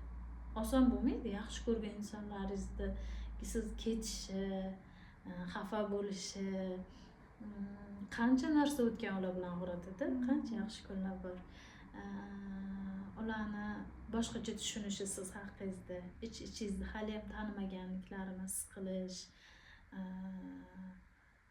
Siz bir insonga ichingizdan jon kuydirib kurashganingiz, yaxshilik qilganingiz, yaxshilik tilaganingiz qadar siz uchun unaqa qo'llaydigan inson aslida yo'qligini ko'rish o'zi bir og'riqli holat bo'ladi-da. Buni ko'rish uchun menimcha inson o'ziga qaytishini o'zi yetarli. Va shu jarayonlardan ham o'tyapsiz. Sezyapman shu jarayonlardan qiynalib, og'rinib bo'lsa ham o'tyapsiz. Oson bo'lmayapti. Chunki ularni sizga otadigan ta'na toshlar yuragingizni o'yadi, qalbingizni og'ritadi. Ayta olgani bor, ayta olmagani bor. Sizni to'xtab qolishingizga sabab bo'lishi mumkin. Balki ularni sizga emas, siz olayotgan ilmga shubhasi bordir. Siz ustozingizga shubhasi bordir. Balki sizga haqiqatan ham yaxshilikni tilarda ular. Balki bizga yaxshilikni tilar. Men ularni yomon demoqchi emasman. Lekin qaysidir ma'noda bizni Allohdan boshqa bilguvchi yo'q. Bizni chinakamiga tushunguvchi, qo'llaguvchi, beminnat berguvchi yo'q deb o'ylayman. Va bu borada ham yaxshi darslarni olib, insonlardan biroz uzilish va o'zingiz bilan yolg'iz qolish, yana ham ko'p vaqtingizni o'zingizga sarflash holatlari kechyapti menimcha. Va bu ham natija. Unchalik orada bir biz nimamizda, kauchlarimizda tanaffus bo'lib qoldi. Shu paytda xuddi asosiy mashg'ulotimdan ayrilib qolgan yoki oddiy tushuntiraman. Maktabda kanikulga chiqqan boladay bo'lib qoldim-da. Keyin boshlanishiga shu ruhda davom etdim. Orasida yana bir chalg'ishlar bo'ldi. Yana kimlarnidir hayotiga qiziqishlar, yana yo'qolib qolgan aloqalarni tiklashga harakat qilishlar va suhbatlar ko'rdimki, jarayonda bir-birimizga noqulay bo'lyapmiz suhbatlarda. Yoqmayapti menga, men ham yoqmayapman ularga. Keyin yo'q, endi bunaqa ketmaydi ekan. Qanaqadir bir birimizni tushunadigan til topilmagunicha tanaffus qilib turishimiz kerak ular bilan munosabatda deb hech qanaqa tortishuv urush janjal bo'lmadi, shunchaki tanaffus e'lon qilindi va bu tanaffus judayam yaxshi tomonga o'zgartirdi. Avvallari menga aql o'rgatadiganlar endi mendan maslahat so'rayapti va g'alati bo'lyapman. Maslahat qizig'i berolyapman-da, unaqa qilolmayapman, nima deydi, ikkilanib qolmayapman. Aniq javobim bor ularga nima deydigan. Ular kutmagan javob olyapti-da, unaqa qotib qolyapti. Nima deyishni bilmayman, bilmayman, sen to'g'ri aytyapsan, lekin men nima javob berishni bilmay qolyapman deydigan holat bo'lib qolyapti. Keyin o'sha momentda xuddi mendan energiya sug'urib olingandek charchab qolyapman-da. Keyin gaplashgim kelmay qolyapti ular bilan. Chunki xuddi ichimda bir endi javohirlarda donasini topdim-ku, kichkina. Va ular kimdirga berib yuborgandek bo'lyapman. Yo'qotib qo'yishdan qo'rqqandek, hani yashirib bir nima qilgim kelyapti. Keyin yana aytyapman, yo'q, ilmni yashirib bo'lmaydi, olgandan keyin tarqatish kerak deydi. Balki hali tarqatishga nima emasdirman, tayyor emasdirman, lekin ularning ehtiyoj tushgandan keyin yordam bermasligim ham yomon-da deyman. Yana shu tortishuvlar ketadi. Lekin avvallari zerikib qolmaslik uchun hamma bilan telefonda tinmay suhbat qilardim. Hozir kerakli insonlar bilan kerakli daqiqada gaplashaman. Qachonki o'zim vaqtim bo'lsa, ya'ni har kungi odatga aylangan, ritualga aylangan vaziyatlarda emas. Shu bo'sh bo'ldimmi, kimdandir xonaqo so'rashim kerakmi, so'rab qo'yaman. Shu bandmanmi, yo'q, keyinga qoldiraman o'sha ishni. O'zimdan kechib u odam bilan bo'lishni xohlamay qolganman. O'zimga atalgan vaqtni o'zimga to'laqonli sarflab, keyin qaysidir nuqtasida ularga ham vaqt ajratishga intilyapman. Hammasiga ham emas, keraklilariga. Ana o'shanda balki kimdir xafa bo'layotgandir, balki kimdir muhokama qilayotgandir, o'zgarib qolgan deb o'ylayotgandir. Eng qizig'i bu fikrlar menga bir tigili qiziq qolmagan. Ular men haqimda xohlagancha fikrlashiga haqqi bor. Mayli, fikrlaversin. Shunchaki nima deydi? Ongimni o'stirib olmagunimcha, o'zimni yaxshi tanib olmagunimcha, o'zimni to'laqonli yaxshi ko'rib, nima xohlashimni aniq bilib olmagunimcha kimgadir mehrimni bera olmayman. Chunki o'zimga hali o'sha mehr yetib kelmagan, o'zim hali ochman o'sha mehrga, to'ymaganman. Oldin ilm olinadi, keyin ulashiladi. Oldin mehr olinadi, keyin ulashiladi. Ko'p shunga qarab, oldin shu narsalarni o'zim egallab olay, keyin nasib bo'lsa ulashaman ularga ham. Ozgina vaqt kerak, ozgina muddat kerak. Ular ham qabul qilib oladi u vaqt ichida. Men ham o'zimni dunyoqarashimni, o'zimni ilmimni kengaytirib, ularga nisbatan fikrimni o'zgartirib olaman degan to'xtamga kelganman. Oldin yomon ko'rgan insonlarimni yaxshi ko'ra boshlaganman. O'ziga aytmaganman, indamaganman, lekin ichimda уже hamma yomonliklarni unutib, kechirib gapiraman va yaqinlarim ichida ayniqsa onam aytadilar, oqlama. Ularning gunohini yuvaman-dimi? Ular xato qildi deb aytadilar. Menga azbaroy kuyganlardan bilaman. Lekin e'tibor qilsam, qo'shilib yomonlamayapman-da. Oqlashga kirganman ularni. Balki shunaqa bo'lgandir, balki ular menga ko'proq nima deydi, shans yaratib bergandir, menga ko'proq ishonch bordir. Balki men ularni mana shunaqa yaxshilik qiladiganlarini orasidagi shu darajada mehrga sazovor bo'lgan inson emasdirman hali. Ular yaxshi ko'rgan insonlari qatorida emasdirman hali. Vaqt kerakdir ularga. Ularni ko'nglidan chiqib munosabat qilmagandirman. Menda ham xato bordir desam, yo'q, sen ona uchun har doim farishtasan, har doim top-tozasan. Ona uchun o'z farzandi mukammalda baribir ham. O'zi yetishtirgan-u. Lekin onamni bag'ridan chiqqandan keyin hayot o'zi boshqacha tarbiyalab qo'yar ekan insonni. Onani uyida xuddi siz bir nima deydi, dunyoni hammasi oppoq deb o'ylab yashab yurgan vaqtingiz chiqqaningizdan keyin hayot qora tomonlarini ko'rsatib, sizni oqni ham, qorani ham tanishga o'rgatib qo'yar ekan. Faqat bu vaziyatda biroz sarosimaga tushishingiz mumkin. Ana shu vaziyatlarda to'g'ri odam bilan to'g'ri ishlashni o'rganish kerak. Ya'ni professional yo'lda ishlaydigan odam bilan ishlasa vaziyatlardan chiqishi osonroq bo'ladi, imkoniyati kengroq bo'ladi, qiyinchiligi kamroq bo'ladi deb o'ylayman. Boshqacha vaziyatlarda agar shu narsalardan qizg'ansa, ilmiga yoki bo'lmasam o'ziga yordam berishga qizg'ansa, bu hayotdan ko'p narsada qizg'anchilik qiladi. Chunki o'zingga bir narsani ravo ko'rmasang, nima uchun hayot senga u narsani ravo ko'rishi kerak? Nima uchun ering senga ravo ko'rishi kerak? Nima uchun onang, otang senga ravo ko'rishi kerak? O'zing avval shu narsani o'zingga ravo ko'rishni bilsang, keyin qolganlar ham o'sha narsaga kirishadi, yordam beradi, vaziyatlar yaratib beriladi. Undan foydalanishga kuch-quvvat topib, zehn bilan kirishib ketish kerak-da. Boya aytdingiz-ku, insonlarni misol yordam bergisi keladi, o'rganganlaringiz ulashgisi keladi. Xuddi bir turib javob oxiriga yig'yapsiz-ku. Kimdir olib qo'yayotganda.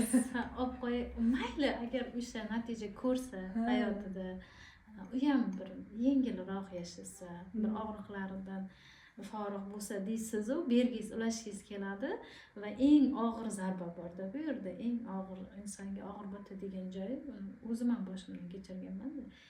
Sizni aytganlaringizga shubha bilan qarashlari, ishonmasliklari.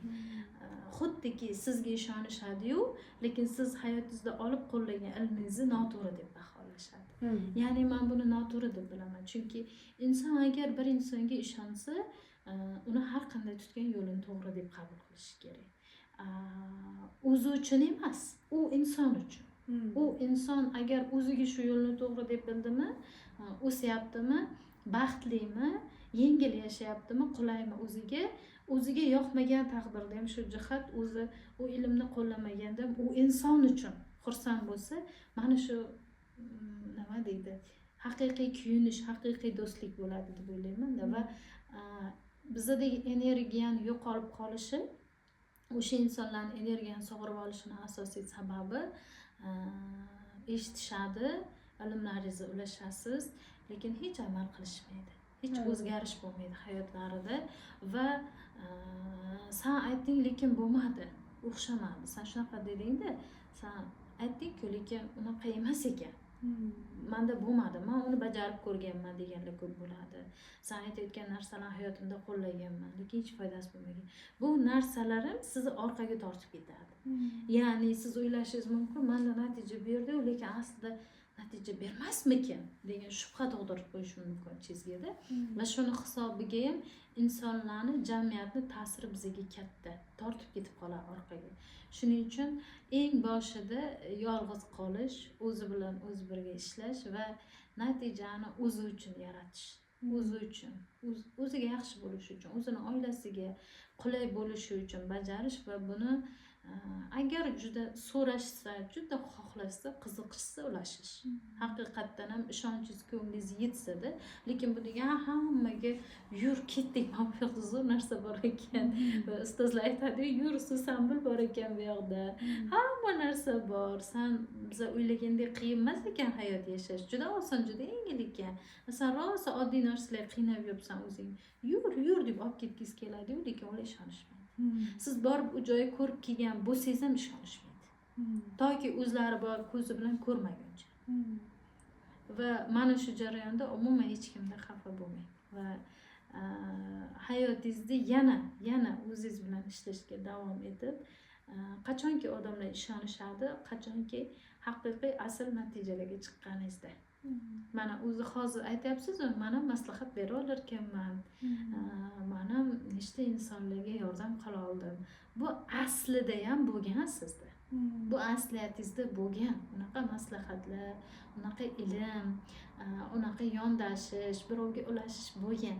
Faqat ichingizda o'zingizga ishonchsizlik bo'lgan. O'zingizga ishonmagansiz. Shuni aytsam noto'g'ri bo'lsa-chi, o'xshamasa-chi, noto'g'ri tushunib qolsa-chi meni fikrimni degan tushunchalar bo'lgan. Ya'ni biz har doim atrofdagilarga yaxshi bo'lay deb yashaymiz-ku. Yaxshi ko'rinay, yaxshi bo'lay, yaxshi nom qoldiray, yaxshi surat yaratay insonlar uchun degan holatda yashaganimiz uchun tortinamiz. Iymanamiz, ichimizdagini ifodalolmaymiz. O'zi aslida hayotda hamma narsani bosh muammosi bu o'zimiz ifodalay olmasligimiz, ichki holatlarimizni tushuntirib bera olmasligimiz. Shuning uchun rosa havas qilaman Lola Zunnunova ustozimizni nutq san'ati bo'yicha dars o'tishlarini. Oldin o'ylardim, nutq nimaga kerak? Inson agar jurnalist bo'lsa, nutq kerak. Agar shunaqa yo'nalishda ishlasa kerak, lekin oilaga nutqni nima kerak bor? Men bilan layoqatini bunaqa kuchli bilish derdim-da, lekin kerak ekan. Haqiqatan ham oilada o'zimizni holatimizni ifodalash uchun, oddiygina hislarimizni yaqinlarimizga bildirish uchun muomala layoqat yetishmas ekan bizda. Men ham rosa qiynaldim. Shu borada qiynalib kelib, hozir shunaqa yaqinlarim bilan ochiq suhbatlasha olaman. Fikrimni erkin bildira olaman. Oldin menimcha siz ham shu bosqichdan o'tdingiz. Ego bosqichidan ham o'tamizda. Shu bosqichda og'riqda yondashasiz, alamda, nafratda, g'azabda atrofingizdagilarga munosabat bildirasiz. O'zingiz xohlamay zahringizni sochib qo'yasiz. O'zingiz bilib bilmay qurvaqani bosdim vaqt deydi-yu, juda ko'p kelinlarimiz o'zi aytishadi. Indamadim, shuncha yurdim, oyoq osti bo'ldim, endi gapirib tashlayapman. Haqqimni talab qilyapman, o'zimni xafa qildirib qo'ymayapman. Noto'g'ri tushuncha ekanda bu. Men ham o'tib keldim o'sha etaplardan. Noto'g'ri tushuncha ekan. O'shanga ham ilmimiz yetishmasligi, muomala layoqatimiz yo'qligi sababidan menga og'riq berdi-yu, men ham qaytaraman degan ma'noda u inson ichida nima bor, nima sababdan bunaqa dedi, balki sababi, vajlari bordir.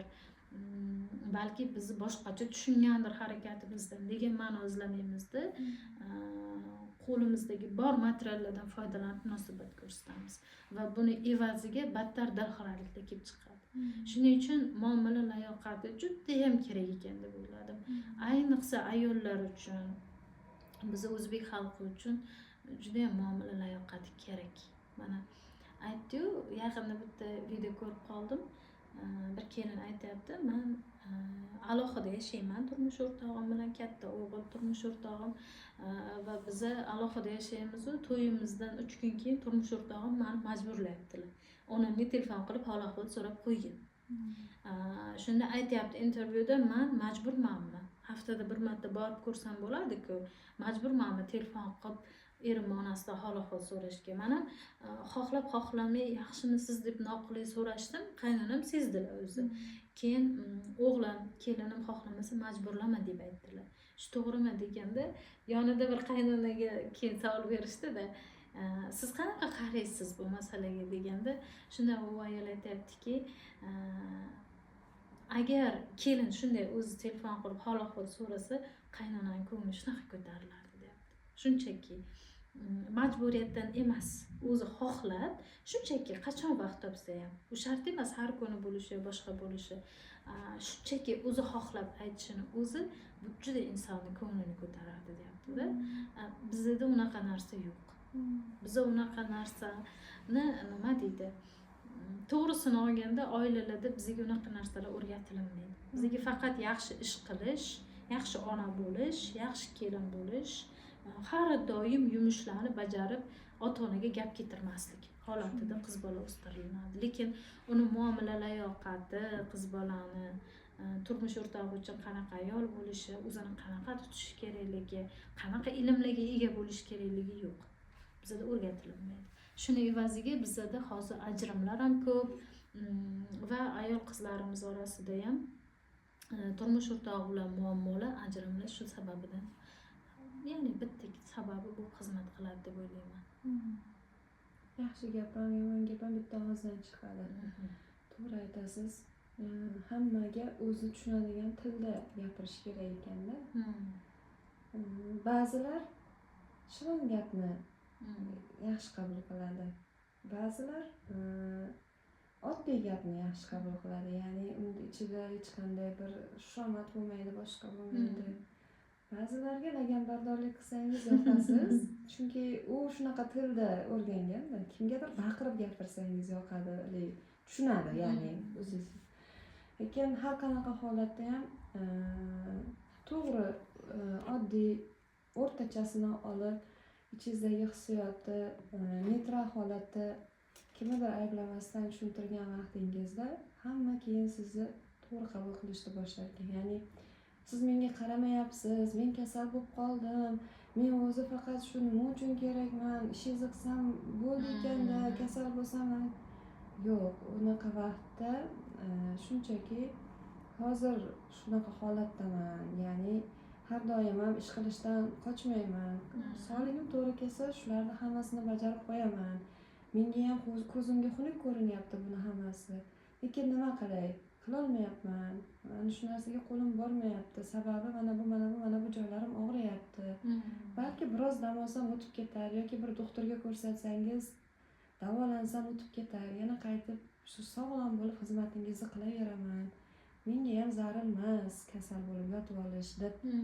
Ikki og'iz yaxshi gap bilan tushuntirsa, menimcha hamma ham oilada tushunsa kerak bu narsani. Albatta. Faqat shikoyat bilan, faqat kimgadir aybni ag'darish bilan bu hayotda tinch totib yashash mumkin emas ekanda. Ba'zi vaqtlarda shu vaziyatni o'zini tushuntirib qo'yish bilan ish bitadi. Shunday. Chunki avtomatik ravishda siz bu odamda himoya rejimini yoqib qo'yasizda, ana shunda keyin kelishmovchiliklar paydo bo'ladi. Men kasal qildimmi seni? O'zing ehtiyot qilmagansan deb yana qaytib sizga, xullas shu vaqtda shu janjal ketadi. Undan tinchgina kimdir ko'tarilgan vaqtda siz aynan ko'tarilmasdan turib vaziyatni sovuqqonlik bilan tushuntirib qo'ysangiz ham ana shunda ham anglaydi degan umid o'ylayman. Shunaqa anglarkan deymanda.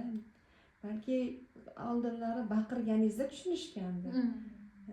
Bu shu pik nuqtaga ketdi, sal pasayib turaylik degan ekan aslida. Ichidan tushunmagan, prosta pasayib turgan, shu vaziyat keskinlashib ketmasin deb. Aslida tushunishi uchun shu ichingizdagi holatingizni siz aytgandek chiroyli muomalada, chiroyli topib qisqa lo'nda so'zlar bilan ifodalab berish kerak ekanda. Keyin ham vaqtida, joyida. Misol, bizning ayollar bilasizmi, eng katta kamchiligi mana shu. Vaqtida, joyida charchasa aytmaydi. Vaqtida, joyida kasal bo'lsa aytmaydi. Chidab, yig'ib yurib bitta qilib portlaydi. Bitta qilib hammasini aytib erini ayblovga kirgizib tashlagandan keyin turmush o'rtog'i aytadi-da, vaqtida boradi, ko'rinadi shifokorga. Vaqtida aytidi, charchagan bo'lsang, kirib damingni oladi, menga nima deysan? Men uchun yashamaysan-ku degandek gapiradi-da. Undan keyin ayolga yana ham battar og'ir bo'ladi. Ham ishini qilaman, ham gapini eshitaman. Shuning uchun men ayollarimizga aytgan bo'lardimki, o'zini yaxshi ko'rishi eng birinchi etapi bu charchaganingizda kirib dam olish. Boshlanish birinchi qadami yoki ahvolingizni atrofingizdagilarga tushuntira olish, uyalmaslik. Kasal bo'lsangiz kasalligingizdan, dobingiz yo'qligidan, charchagan bo'lsangiz charchaganingizdan, immunitet past bo'lsa immunitet pastligidan, nima xohlayapsiz? Zerikdingiz, yosh bolangiz bordir, charchadingiz, siqildingiz, aylanib kelgingiz kelsa uni aytib, o'sha vaziyatni o'zida mana o'z qalb bilan yashash shuda. Qalbingiz xohlaydi nimalarni. Voy, mana juda ko'p eshitaman-da yo'lda. Men ham aylangim keladi turmush o'rtog'im bilan chiqib. Men ham sog'ligimga qaragim keladi, pulim bo'lsa, imkoniyatim bo'lsa. Sen aytaverasan-da, sizlar aytaverarsizlar-da, oson emas sizlar o'ylagandek. Mana bizga ham juda ko'pchilik aytadi-da, sen ering yaxshi-da, sen oilang yaxshi-da, tushunadi. Har doim qo'llab-quvvatlaydi. Sizga ham bu gap ko'p aytishadi deb o'ylayman. Lekin aslida insonlarga menga qiyin, senga oson deb yashashning asosiy sababi ham o'sha nafsini manfaati sifatida o'sha muammoda yashashni o'zlariga loyiq deb biladi. Ya'niki ularga senga mazza qulay, yaxshi, oilang zo'r, turmush o'rtog'ing zo'r, yaxshi joyga tushgansan degan gap eshitish og'riqli aslida. Shu gapdan qo'rqishadi. Shuni evaziga chidab yurishadi. Va bugun aytardimki, men o'zbek o'zimiz ayollarimizga bu hayotda biz insonlarni rozi qilish uchun emas, kimgadir nimanidir isbotlash, o'zimizni zo'rligimizni ko'rsatish uchun emas, o'zimizni tanamizni, ruhimizni, ongimizni, aqlimizni asrab avaylash uchun, bu hayotda nimaga kelganimizni anglash uchun, o'zimizda nimadir nom qoldirish uchun kelganmizda aslida. U shart emas qanaqadir kasbda ishlashi. Hattoki uy bekasi bo'lib ham o'zidan nom qoldirish mumkin. Oddiy uy bekasi bo'lib, farzandlariga chiroyli tarbiya berib, vaqtida damini olib, sog'ligiga ahamiyat berib, o'zini ustida ishlab, chiroyli yaxshi uy bekasi kasbida yashashi ham mumkin. Bu ham aslida baxtdir. Chunki Shohida Ibragimova yaqinda intervyuda aytibdilarki, 12 yashar qizim shunaqa o'ksinib yig'layapti, ko'z yoshga to'lib ketgan shalabbo bo'lib yuzi deydi. Nima sabab deb so'rasam, siz ayni bizdagi vaqt ajratadigan vaqtingizni o'zingiz rivojlanadigan, o'zingizni kasbingizga, o'zingizni ishingizga vaqt sarflayapsiz. Bizga kerak vaqtda o'zingiz vaqt sarflamayapsiz. Lekin vaqt keladi, sizga kerak vaqtimizda bizlar ham o'zimiz ishimiz bilan ovora bo'lamiz. Bizlar ham o'zimizni oldimizga qo'ygan orzu maqsadlarimiz, ishlarimiz yo'lida harakatda bo'lamiz deb aytdim. Boshqacha g'alati bo'lib ketdim debdilar. Haqiqatdan ham shunday. Bizda ota-onalar farzand uchun sharoit qilib berishim kerak.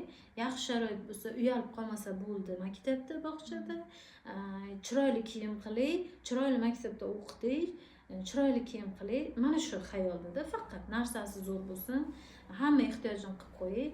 Yo'q, bola uchun eng muhimi unga ajratilgan qimmatli vaqt, u bilan suhbat, u bilan birga vaqt o'tkazish, o'yinlar tashkil qilish, ularni tushunish, ularni qiziqqan yo'nalishida birgalikda harakatlanish.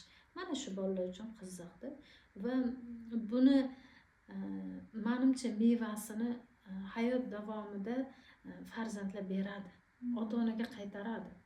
Ota-onasi qarib qolgan joyida menimcha farzandlar ham yonida o'tirib suhbatlashish, ko'ngliga qarash, yoqtirgan narsalari nima ekanligini bilish. Chunki biz bilmaymiz, hozir bolamiz nima yoqtiradi, nima yoqtirmaydi. Ular ham keyin bilishmaydi-da, e'tibor qaratishmaydi. Ayb bizda o'tayotganini tan ololmaymiz. Menga ham juda ko'p klientlar farzandini ayblab olib kelishadi, lekin asosan ish jarayonida xatoliklar ota-onani o'zida ekanligi ma'lum bo'lib qoladi. Shuning uchun aslida hayot unaqa ham murakkab emas. Siz aytarmidingiz yo boshqa klientim aytarkan shekilli. Juda ham oson yashash degan gapim bor edi. Bu hayotda yashash juda ham oson. Nimalardir anglab, shunchaki boridan bahra olib, qanoat qilib, shukurda, xursandchilikda, yaxshi kayfiyatda, qanaqa holatda bo'lishingizni qat'iy nazarimda, u sog'misiz, boshqamisiz, kamchiligingiz bormi, farqi yo'q. Yetar yetishmovchiligingiz bormi? Shunchaki yashash, borliqqa o'zingizni qo'yib yashash shunchalar oson deganimda, uni iloji yo'q deb o'ylardi-da. Hech iloji yo'q. Qanaqa bo'lar ekan u? Shunchaki yashash, oson yashash. Nima edi u degan savol ko'p aytardi-da. Haqiqatan ham shunchaki oson yashash. Juda ham oson va juda ham yengil. Faqat biz uni murakkablashtirib, biz unga yuklamalar qo'yib, o'zimiz nimadir yozilmagan qonun-qoidalar asosida murakkablashtirish shart qo'yib yashaymiz. Yashang. Shartlar asosida. Shunchaki shartsiz yasholmaymiz. Shunday. Borliqda shu Alloh yaratibdi, unga vazifamiz ibodat qilish, rizqimizni o'zini bo'yniga olibdi. Dunyoni shunaqa go'zal qilib yaratib qo'yibdi. Qara, ibrat ol, ko'r, o'rgan. Har xil odamlarni atrofimizga qo'yib qo'yibdi. Tanitish uchun, tanishtirish uchun. Xulosa chiqarishimiz uchun. Bugun shu juda zo'r gaplar eshitdim. Shu bolani fitrati shu qanday bo'lsa, ana shunday bu insoniyat aslida. To'g'ri yashash. To'g'ri yashash ana shu o'zi. Uni biz jamiyat har xil o'zimiz o'ylab topgan qonun-qoidalarga moslashtiramiz. Hoy, bunday dema, hoy, unday qilma, hoy, mana bunday tutma o'zingni. Aslida ular shu qanday yashashni bolaga qarab o'rganish kerak. Bizga katta hayotimizni o'zgartiradigan dvigatel bo'lib keladi. Haqiqatda meni o'zim ustimda ishlashimga sababchi bo'lgan inson ilk farzandimda o'sha menga turtki bergan. Tarbiyani berish uchun avvalo tarbiyali bo'lish kerak. Tarbiyamdan shubham yo'q, ammo bera oladigan tarbiyamdan shubham borda. Menda yomonligi ham bor, yaxshiligi ham bor. Uni saralab unga ko'rsata olishni o'rganish uchun ham men o'zim ustimda ishlashni boshlaganman. Ilk qadamlar shundan boshlangan. Bolaga qanday qilib to'g'ri tarbiya bersa bo'ladi. Uning uchun o'zini tarbiyalash kerak ekan. O'zini tarbiyalash uchun qaysi salbiy jihatlarimni qanday qilib yo'qotsam bo'ladi kabi savollar oldimga qo'yilgan. Haqiqatda to'g'ri aytdingiz. Bola bu biz uchun bir meva daraxti. Biz uni hozir urug'larini ekyapmiz.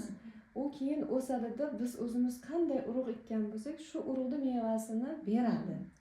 Ya'ni biz undan terib oladigan har bitta mevamiz o'zimiz ekkan urug'imiz. Xohi yaxshi bo'lsin, xohi yomon bo'lsin. Sinovlar bo'ladi tabiiyki. O'sha sinovlarda go'zal o'ta olishimiz kerak. Bu ham bir bizni o'sishimiz uchun bir berilgan vaziyatlar hisoblanadi. O'zi bolani 5 yoshigacha bo'lgan davri hayotimizda bolamizni biz bilan bo'ladigan 50% umrini tashkil qilar ekan. Undan keyin maktabga chiqadi, undan keyin o'qishga ketadi, uylanadi va o'zi bilan o'zovora bo'lib ketadi. O'sha 12 yoshigacha 70% umri biz bilan yashab o'tgan. 18 yoshda chiqib ketadimi, 100% biz bilan yashab bo'lgan bo'ladi. 5 yoshgacha e'tiborimizni undan uzmasligimiz, unga yaxshi e'tibor qilishimiz, sevishimiz kerak ekan. Har bitta onani qiladigan xatosi bor albatta, uni urish, jazolash. Chunki bizga ajdoddan avlodga o'tib kelayotgan bir urf odat bo'lib qolgan deyman. Ertalab ham kelayapman yo'lda ona o'zini bir 3 yosh bolasini hovlidan tashqariga darvozani oldiga chiqqani uchun chiqib urib yotibdi. Bola onaga talpinyapti, meni quchoqla deb yig'layapti. Ona uni urib yotibdi, sen nimaga darvozaga chiqding deb. Shunda o'ylayapman, ha, bolani qara, yig'layotganda nima so'rayotganini qarasan, meni quchoqla, men yig'layapman, men seni himoyangga muhtojman deyapti. Himoyalaydigan zot uni jazolayapti ana shu vaqtda. Keyinchalik bolani o'zini turmush o'rtog'iga, ya'ni o'g'il bola, keyinchalik ayoliga himoya kerak vaqtda zo'ravonlik qilishga o'rgatayotgan bir onidek ko'rinib ketdi ko'zimga. Ya'ni bir kun kelib u o'zini ayolini urib sevish kerak ekan degan tushunchaga kelib qoladi. Zo'ravonlik qilish, baqirish bu mehr ifodasi deb ko'rinib qoladi ko'ziga. Ana shu narsadan juda qattiq ta'sirlandim, qo'rqib ham ketdim. Chunki xatoliklar menda ham bo'lgan. Shu narsadan xulosa chiqarishim shu ehtimoliy ertalabdan ko'zimga ko'rsatdim deb o'yladim. Balki bundan 3 oy oldin bu holatni ko'rganimda bunaqa fikrlamasdim va qanday shafqatsiz ona deb o'tib ketardim shunchaki. Lekin buncha fikr kelmasdi. Keyin o'yladim, ha, sekin-sekin dunyoqarashim kengayapti ekan, sekin-sekin qarashim o'zgaryapti ekan. Vaziyatlar bir xil, qarash turlicha bo'lyapti haqiqatda. Shu opam aytganday rost ekan deb o'ylab qoldim-da. Bolalarimizga bo'lgan munosabatimizga o'ta hushyor bo'lishimiz kerak bir zamon bo'lib qoldi. Avvallari otalarni kitobdan, gazetadan bosh ko'tarmaysiz deb ayblovlar bo'lardi. E'tibor qilmaysiz, menga derdi ayollar, bolangizga e'tibor qilmaysiz. Hozir telefondan boshingizni ko'taring. Nimadir borki, undan o'rtada bir televizordan bosh ko'tarmaysiz degan mavzu ham bo'lgan. Nimadir borki, diqqatimizni, e'tiborimizni yaqinlarimizdan chalg'ituvchi unsur bor bizning hayotimizda, har doim bo'lgan. Avvallar kitoblar yomon bo'lgan, keyin televizor yomon bo'ldi, endi telefon. Lekin kitobdan ham foyda topganlar bo'lgan, televizordan ham yaxshi ko'rsatuvlarni ko'rgandan foyda topgan. Telefondan ham yaxshilik yo'lida foydalanayotgan bo'lgan, lekin vaqti bor, o'rni bor hammasini. Ana shuni vaqtiga, o'rniga qo'ymasa, bola ko'rib, eshitib tarbiya topadi. Aytganingizni, gapirganingizdan emas, shunchaki sizni suhbatingizdan tarbiya oladi. Sizni qilayotgan qilig'ingizni ko'rib tarbiya oladi. Shunchaki sizni og'zingizdan oddiygina chiqib ketadigan so'kinish so'zni eshitib ham so'kinadigan bola bo'lib qolishi mumkin yoki og'zdan chiqadigan shirin so'zni eshitib ham shirin gapiradigan bola bo'lishi mumkin. O'shaning uchun ko'rsatib tarbiya beriladi deydi. Avvalo o'zini tarbiyalash kerak deb o'ylayman. shu ma'noda o'ziga e'tibor yana qaratiladida, yana o'ziga qaratiladi e'tibor. Va lekin shunday jarayonlar ham bor. Biz hozir endi hamma vaziyatlarga o'zimiz sababchi, o'zimiz bosh sababchini izlayapmiz. Lekin shunday bir jarayonlar ham bor. Haqiqatdan shunday oilalarni ko'rganmiz. Ba'zi bir kelinlarni homiladorlik vaqtida, yangi uyga, xonadonga qadam qo'ygan vaqtida, turmush o'rtog'i bilan bir-birini tushunadigan vaqtida ham juda ko'p boshqa shaxslar aralashuvi sababidan ham ayol kishini karma jarayonlarini kuchayib ketishiga, ayol kishini o'z toqatidan oshadigan holatga kelishiga, aslida hamma ham yoshligida farzandim urmayman, oila qursam turmush o'rtog'imga bunday munosabatda bo'laman, bunaqa hayot kechiraman, yaqinlarimga shirin so'z bo'laman. Hamma qiz ham shu bir xonadonga borsa baxtli bo'lay, baxt ulashay deb boradida, hech kim ham baxtsiz bo'lib birovni yuragiga yulib olay deb bormaydi. Shunaqa jarayonlarda mana shu tushunib tushunmasdan, o'z og'riqlari sababidan, o'zi ko'rgan qiyinchiliklar, dilozorliklar sababidan ba'zi qaynona-qaynotalarni ham kelinlariga nisbatan ham chiroyli munosabat yo'qligini ham ko'rib qolamiz, afsuski. Ya'niki uni homiladorlik vaqtida qanaqa tinch holatda bo'lsa, ona tinch bo'lsa, farzand ham shunaqa sog'lom, tinch, nima deydi, har tomonlama qiyinchiliksiz o'sadi, voyaga yetadi. Va bunga ham juda ko'p oilalarda ham sabablar bor. Haqiqatdan ham kelinlarimizga men oson demayman.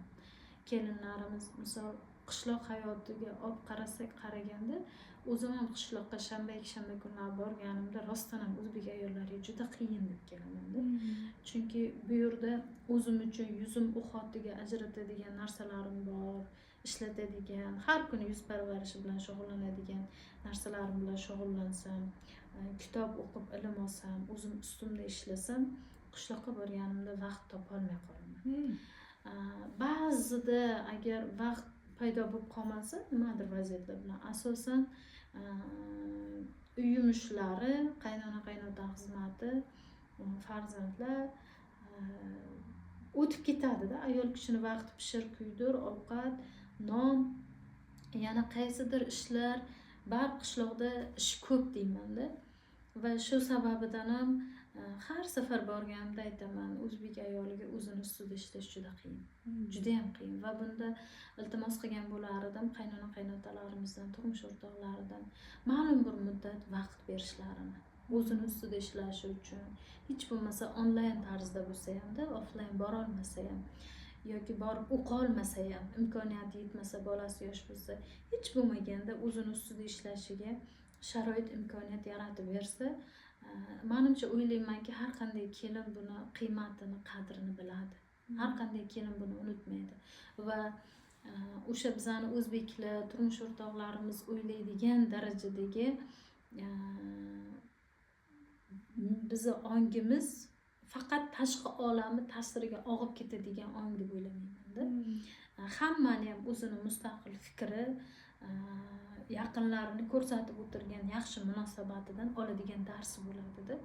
Va shu sababli ham ayol ham bir oddiy xilqat, oddiy shaxs sifatida, bir inson sifatida, bir ojiza sifatida, uni ham nimalardir xohish, istak, orzulari bor deb qarashlarini so'rab qolgan bo'lardim.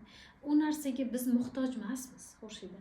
Biz endi o'zimiz bilan ishlab, anglab, nima kerak bizga, nimalar ma'qul emas, nimalar bilan shug'ullansak bizga yaxshi bo'lishi mumkinligini tushuntirib bera olarmiz-da atrofimizdagilarga. Lekin bu narsani ifodalay olmaydigan insonlar juda ko'p. Bunaqa ayollar juda ko'p qiynalib yashaydigan ayollar bor atrofimizda. Va ular uchun yaqinlaridan iltimos qilib qolgan bo'lardim imkoniyat yaratib berishlarini. Va bu birinchi navbatda o'z farzandlari, o'g'li bilan munosabati yaxshi bo'lishiga, nabiralarini yaxshi tarbiya olishlariga, eng muhimi travmasiz, og'riqsiz. Va aytasiz, uryapti farzandini. U farzand tushunmaydi-da. U nima uchun ko'chaga chiqib ketish xavfliligini tushunmaydi. Chunki onani toqati yetmaydi bola bilan o'tirib, suhbatlashib, o'yinlar asosida birgalikda bola bilan o'ynab tushuntirishga uni vaqti yo'q. Uni holati, ruhiy holati stressda, yaqinlarimdan gap eshitib qolmay, hech kim hech narsa demasmikin menga degan holatda, charchagan, energiyasi yo'q holatda bo'lgandan keyin yoki ba'zi bir kelinlarimiz faqat telefonda, mana yaqinda bir ayolni ham ko'rdim, farzandi ko'zimni o'ngida boshi bilan 2 marta yiqilib tushdi. Faqat telefonda yotadi, turadi, yotadi, turadi. Farzandga e'tibor yo'q. Hatto o'ziga ham aytdim-da ayolga. Kimdandir qolgan og'riqlarning evaziga farzandga umuman mehr yo'q. Faqat xayoloti nimalardadir. Umuman bola o'z holichada, bolaga hech kimni qiziqishi ham yo'q. Bu ham aslida katta muammo, juda katta narsa bu. Va bu hattoki farzand tarbiya qilish, uni o'stirish, unga ilm berish, o'rgatish ham aslida juda ham katta bir mahorat talab qiladi insondan. Juda katta mehnat, juda katta fidokorlik, juda katta ish deb o'ylayman men. Juda ham katta narsa farzand tarbiya qilish. Mana bizning diniy kitoblarimizda ham bor-ku, ko'p yozilgan. Kelin asosan oilaga sog'lom zurriyot qoldirish uchun. O'sha oiladan turmush o'rtog'i, shu ajdodlaridan sog'lom zurriyot dunyoga keltirib, uni tarbiyalash uchun olinadi asosan. Bizda esa asosan kelinligi xizmatchi, uy yumushlarini bajaruvchi, to'xtovsiz robotdek ish qiluvchi inson sifatida qaraladi-da. Bu juda ham og'riqli narsa. Xuddi kelin keldi degani bu avvallari pala-partish, kim birinchi tursa o'sha choylamlab o'zini kunini o'zi ko'rib ketgan oilada har kuni aynan bir vaqtda, bir soatda tartiban choy damlab qo'yilgan bo'lishi kerak, nonushta tayyor bo'lishi kerak.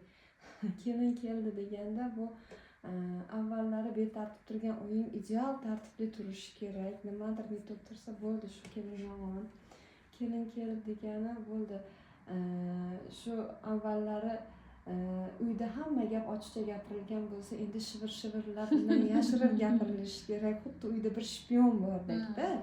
Uni bir yolg'iz, begona his qilishga o'zini majbur qilib qo'yadigan vaziyatlarda bu.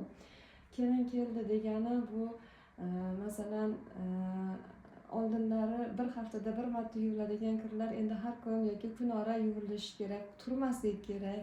Xullas kalom undan mukammallik qidiriladi-da. U o'zi ota-onasining uyidan yangi muhitga kelgan bir inson.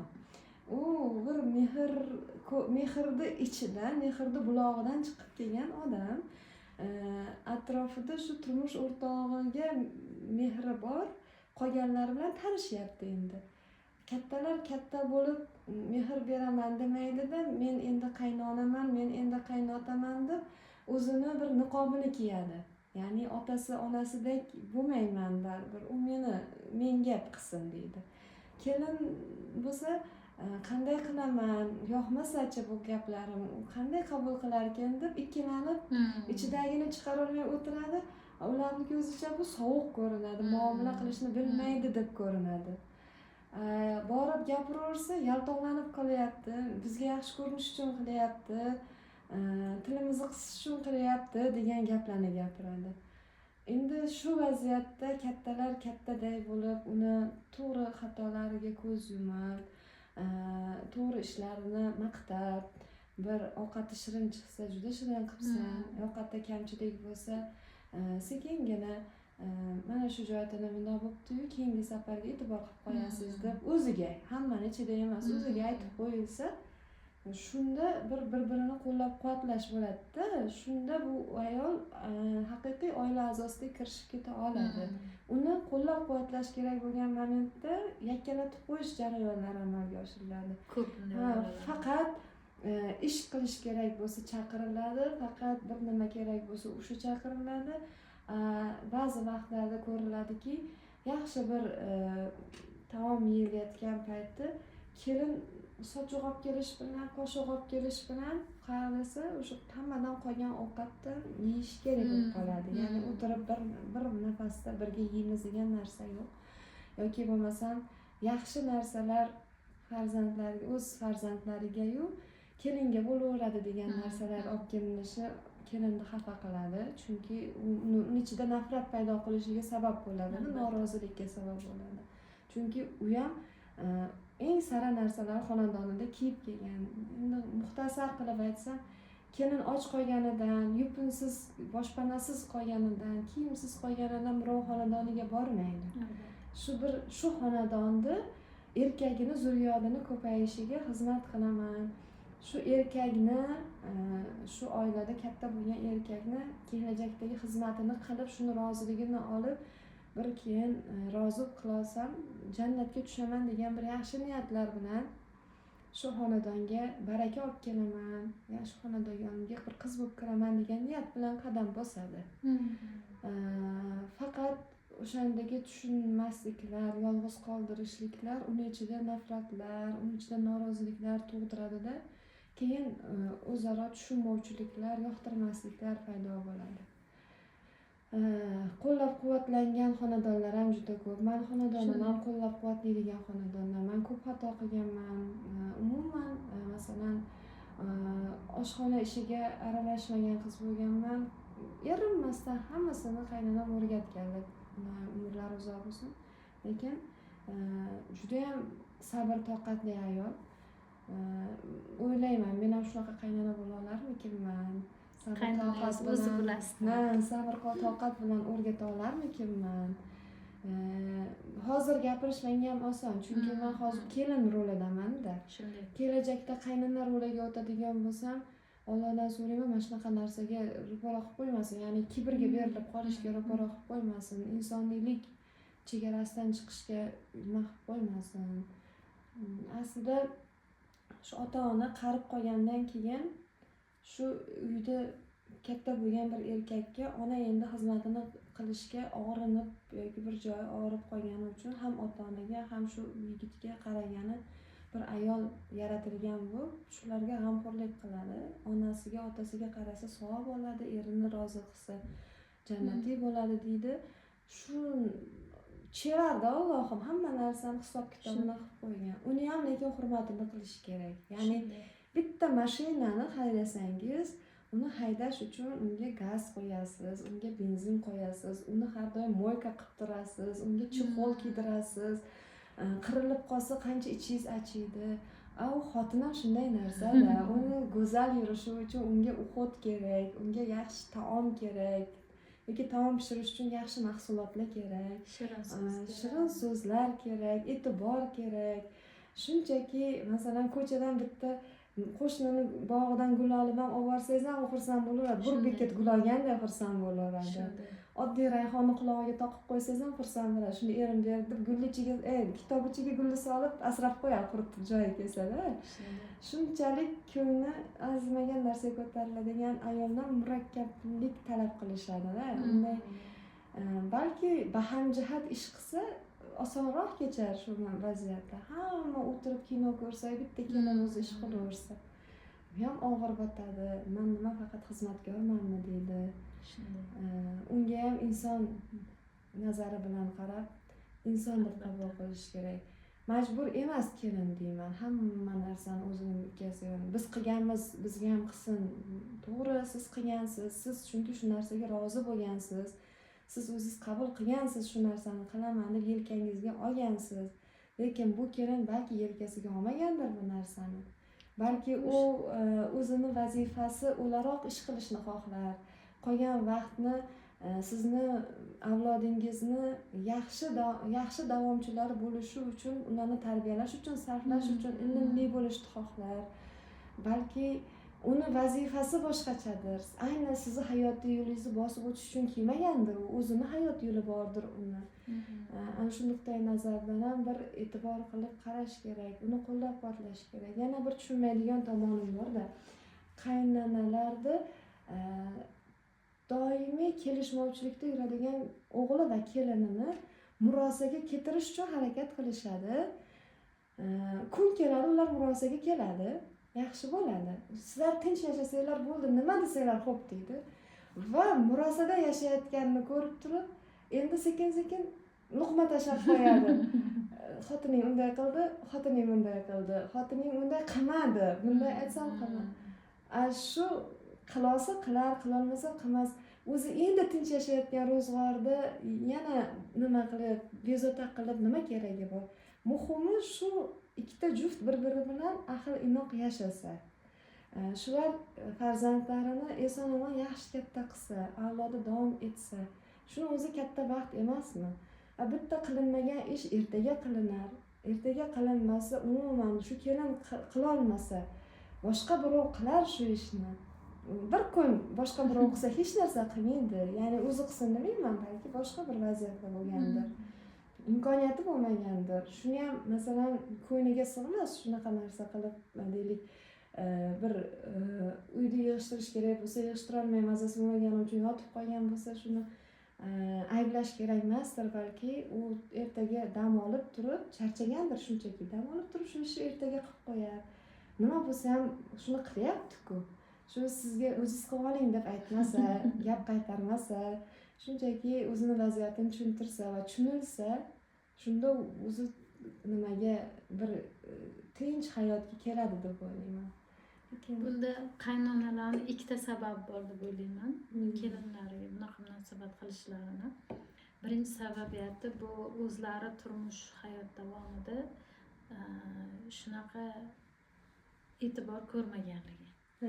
Hurmat, e'tibor bor, o'zingga vaqt ajrat, salam, ayolsan, turmush o'rtog'ing yoniga chiroyli bo'lib o'tir, ko'ngliga qara, ikkalalaring birga aylanib kelinglar, vaqt o'tkazinglar, yolg'iz ham qolib turinglar mayli degan unaqa gaplar eshitilinmaganda, bizni qaynonalarimiz unaqa munosabat ko'rmagan. Ya'ni bizda odat degan narsa borda, 40 kunlik narsa odat tusiga kiradi bizda. O'rganadi inson 40 kunda nimani bajarsa. O'shanaqa odat bo'lib ketganki, shu qadar qaynonalarga. Ya'ni ular hozirgi bizni holat, hislarimizni qaysidir ma'noda tushunsalar ham odatlaricha yashaydilar. O'z odatlari, tutumlari, bizga ham aytishadi, biz bunaqa qilganmiz, bunaqa yashaganmiz, bu ishlarni vazifalarni bajarganmiz, bunaqa o'tganmiz, mana bunday bo'ladi, ish to'g'ri bo'ladi, bunaqa noto'g'ri degan fikrlar bilanda. Endi ular uchun o'sha ish shunaqa bajarilishi kerak, shu to'g'ri. Ya'ni bu nima demoqchiman? Ular ataydan farzandim baxtsiz bo'lsin degan ma'noda qilmaydi. Hatto buni bu qaynonalar kuyunadi o'g'liga deydi-yu, unaqa maqsadda ham qilmaydi qaynonalar. Shunchaki bu odat tusiga kirgani uchun o'zlari nima olgan bo'lsa, shuni berishadi. O'zlari ongsiz holatda, bilib bilmagan holatda. Bu bir. Ikkinchi sababi esa bu haqiqatan ham bizda suhbat yo'qligi. O'tirib dildan qaynona kelinlarimizni xuddi ona qizdek suhbat yo'qligi. Bugun gaplashdik-ku siz bilan, qizlar onasiga ayta oladi. Ona tobim yo'q, kelib qarab turing bolalarimga. Men eplolmayapman. Lekin qaynonasiga ayta olmaydi o'sha qizimda, onasiga ayta oladi. Yoki men o'sha ishlarim juda ko'p, yordam bering menga. Yoki nimadir qiyinchiligi bo'lsa, onasiga dardim to'kib solgan joyi bo'ladi. Va o'shanda ona o'ylaydiki, ha qizim qiynalibdi. Kelin bu yoqda aytmasa, ichidagini bildirmasa, hislarini ko'rsatmasa, faqat kelin haqidagi fikrlar o'g'ilga boradi, o'g'ildan ayoliga o'tadi, ayolidan tosh bo'lar qalbida, yuragida, qaynonaga negativda turadi. Ana undan keyin suhbat yo'qligi asosida qaynona ham bilmaydi kelinning ichida nima kechayotganini, kelin ham bilmaydi qaynonasi nima niyatda unga bunaqa munosabat bildirayotganini. Aslida bu yerda unaqa muammo katta emas, shunchaki tushunmovchilik bizda.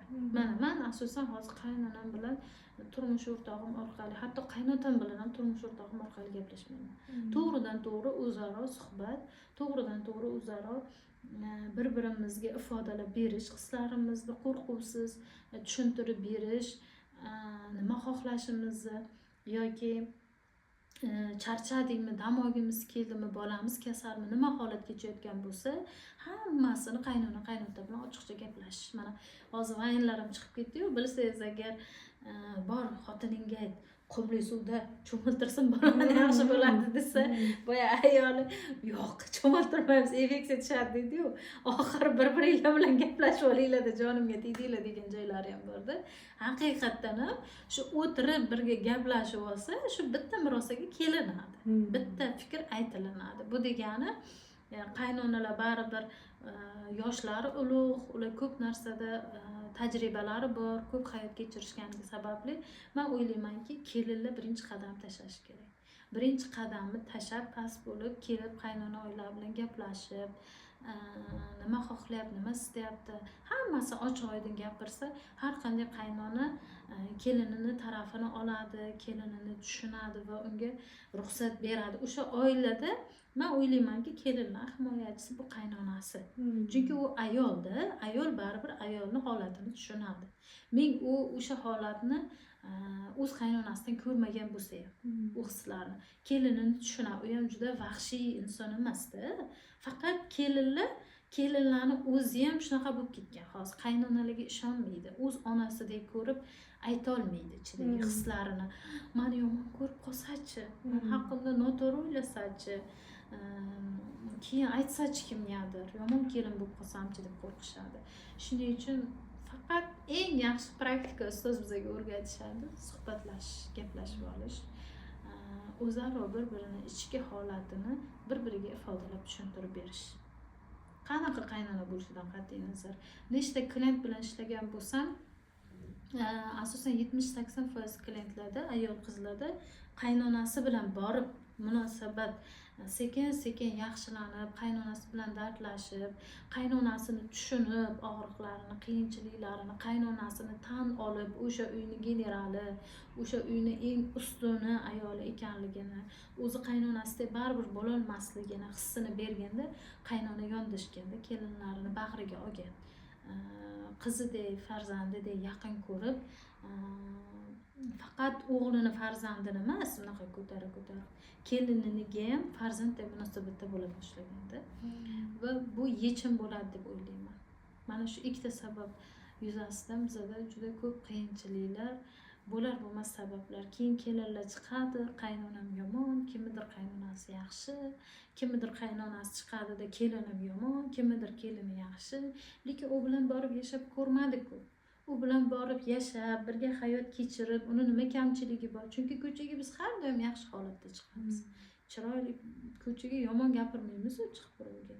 Shunaqa bo'lgani uchun hammani ko'chadagi havas ketib, uydagini qadrini bilmay qoladi-da.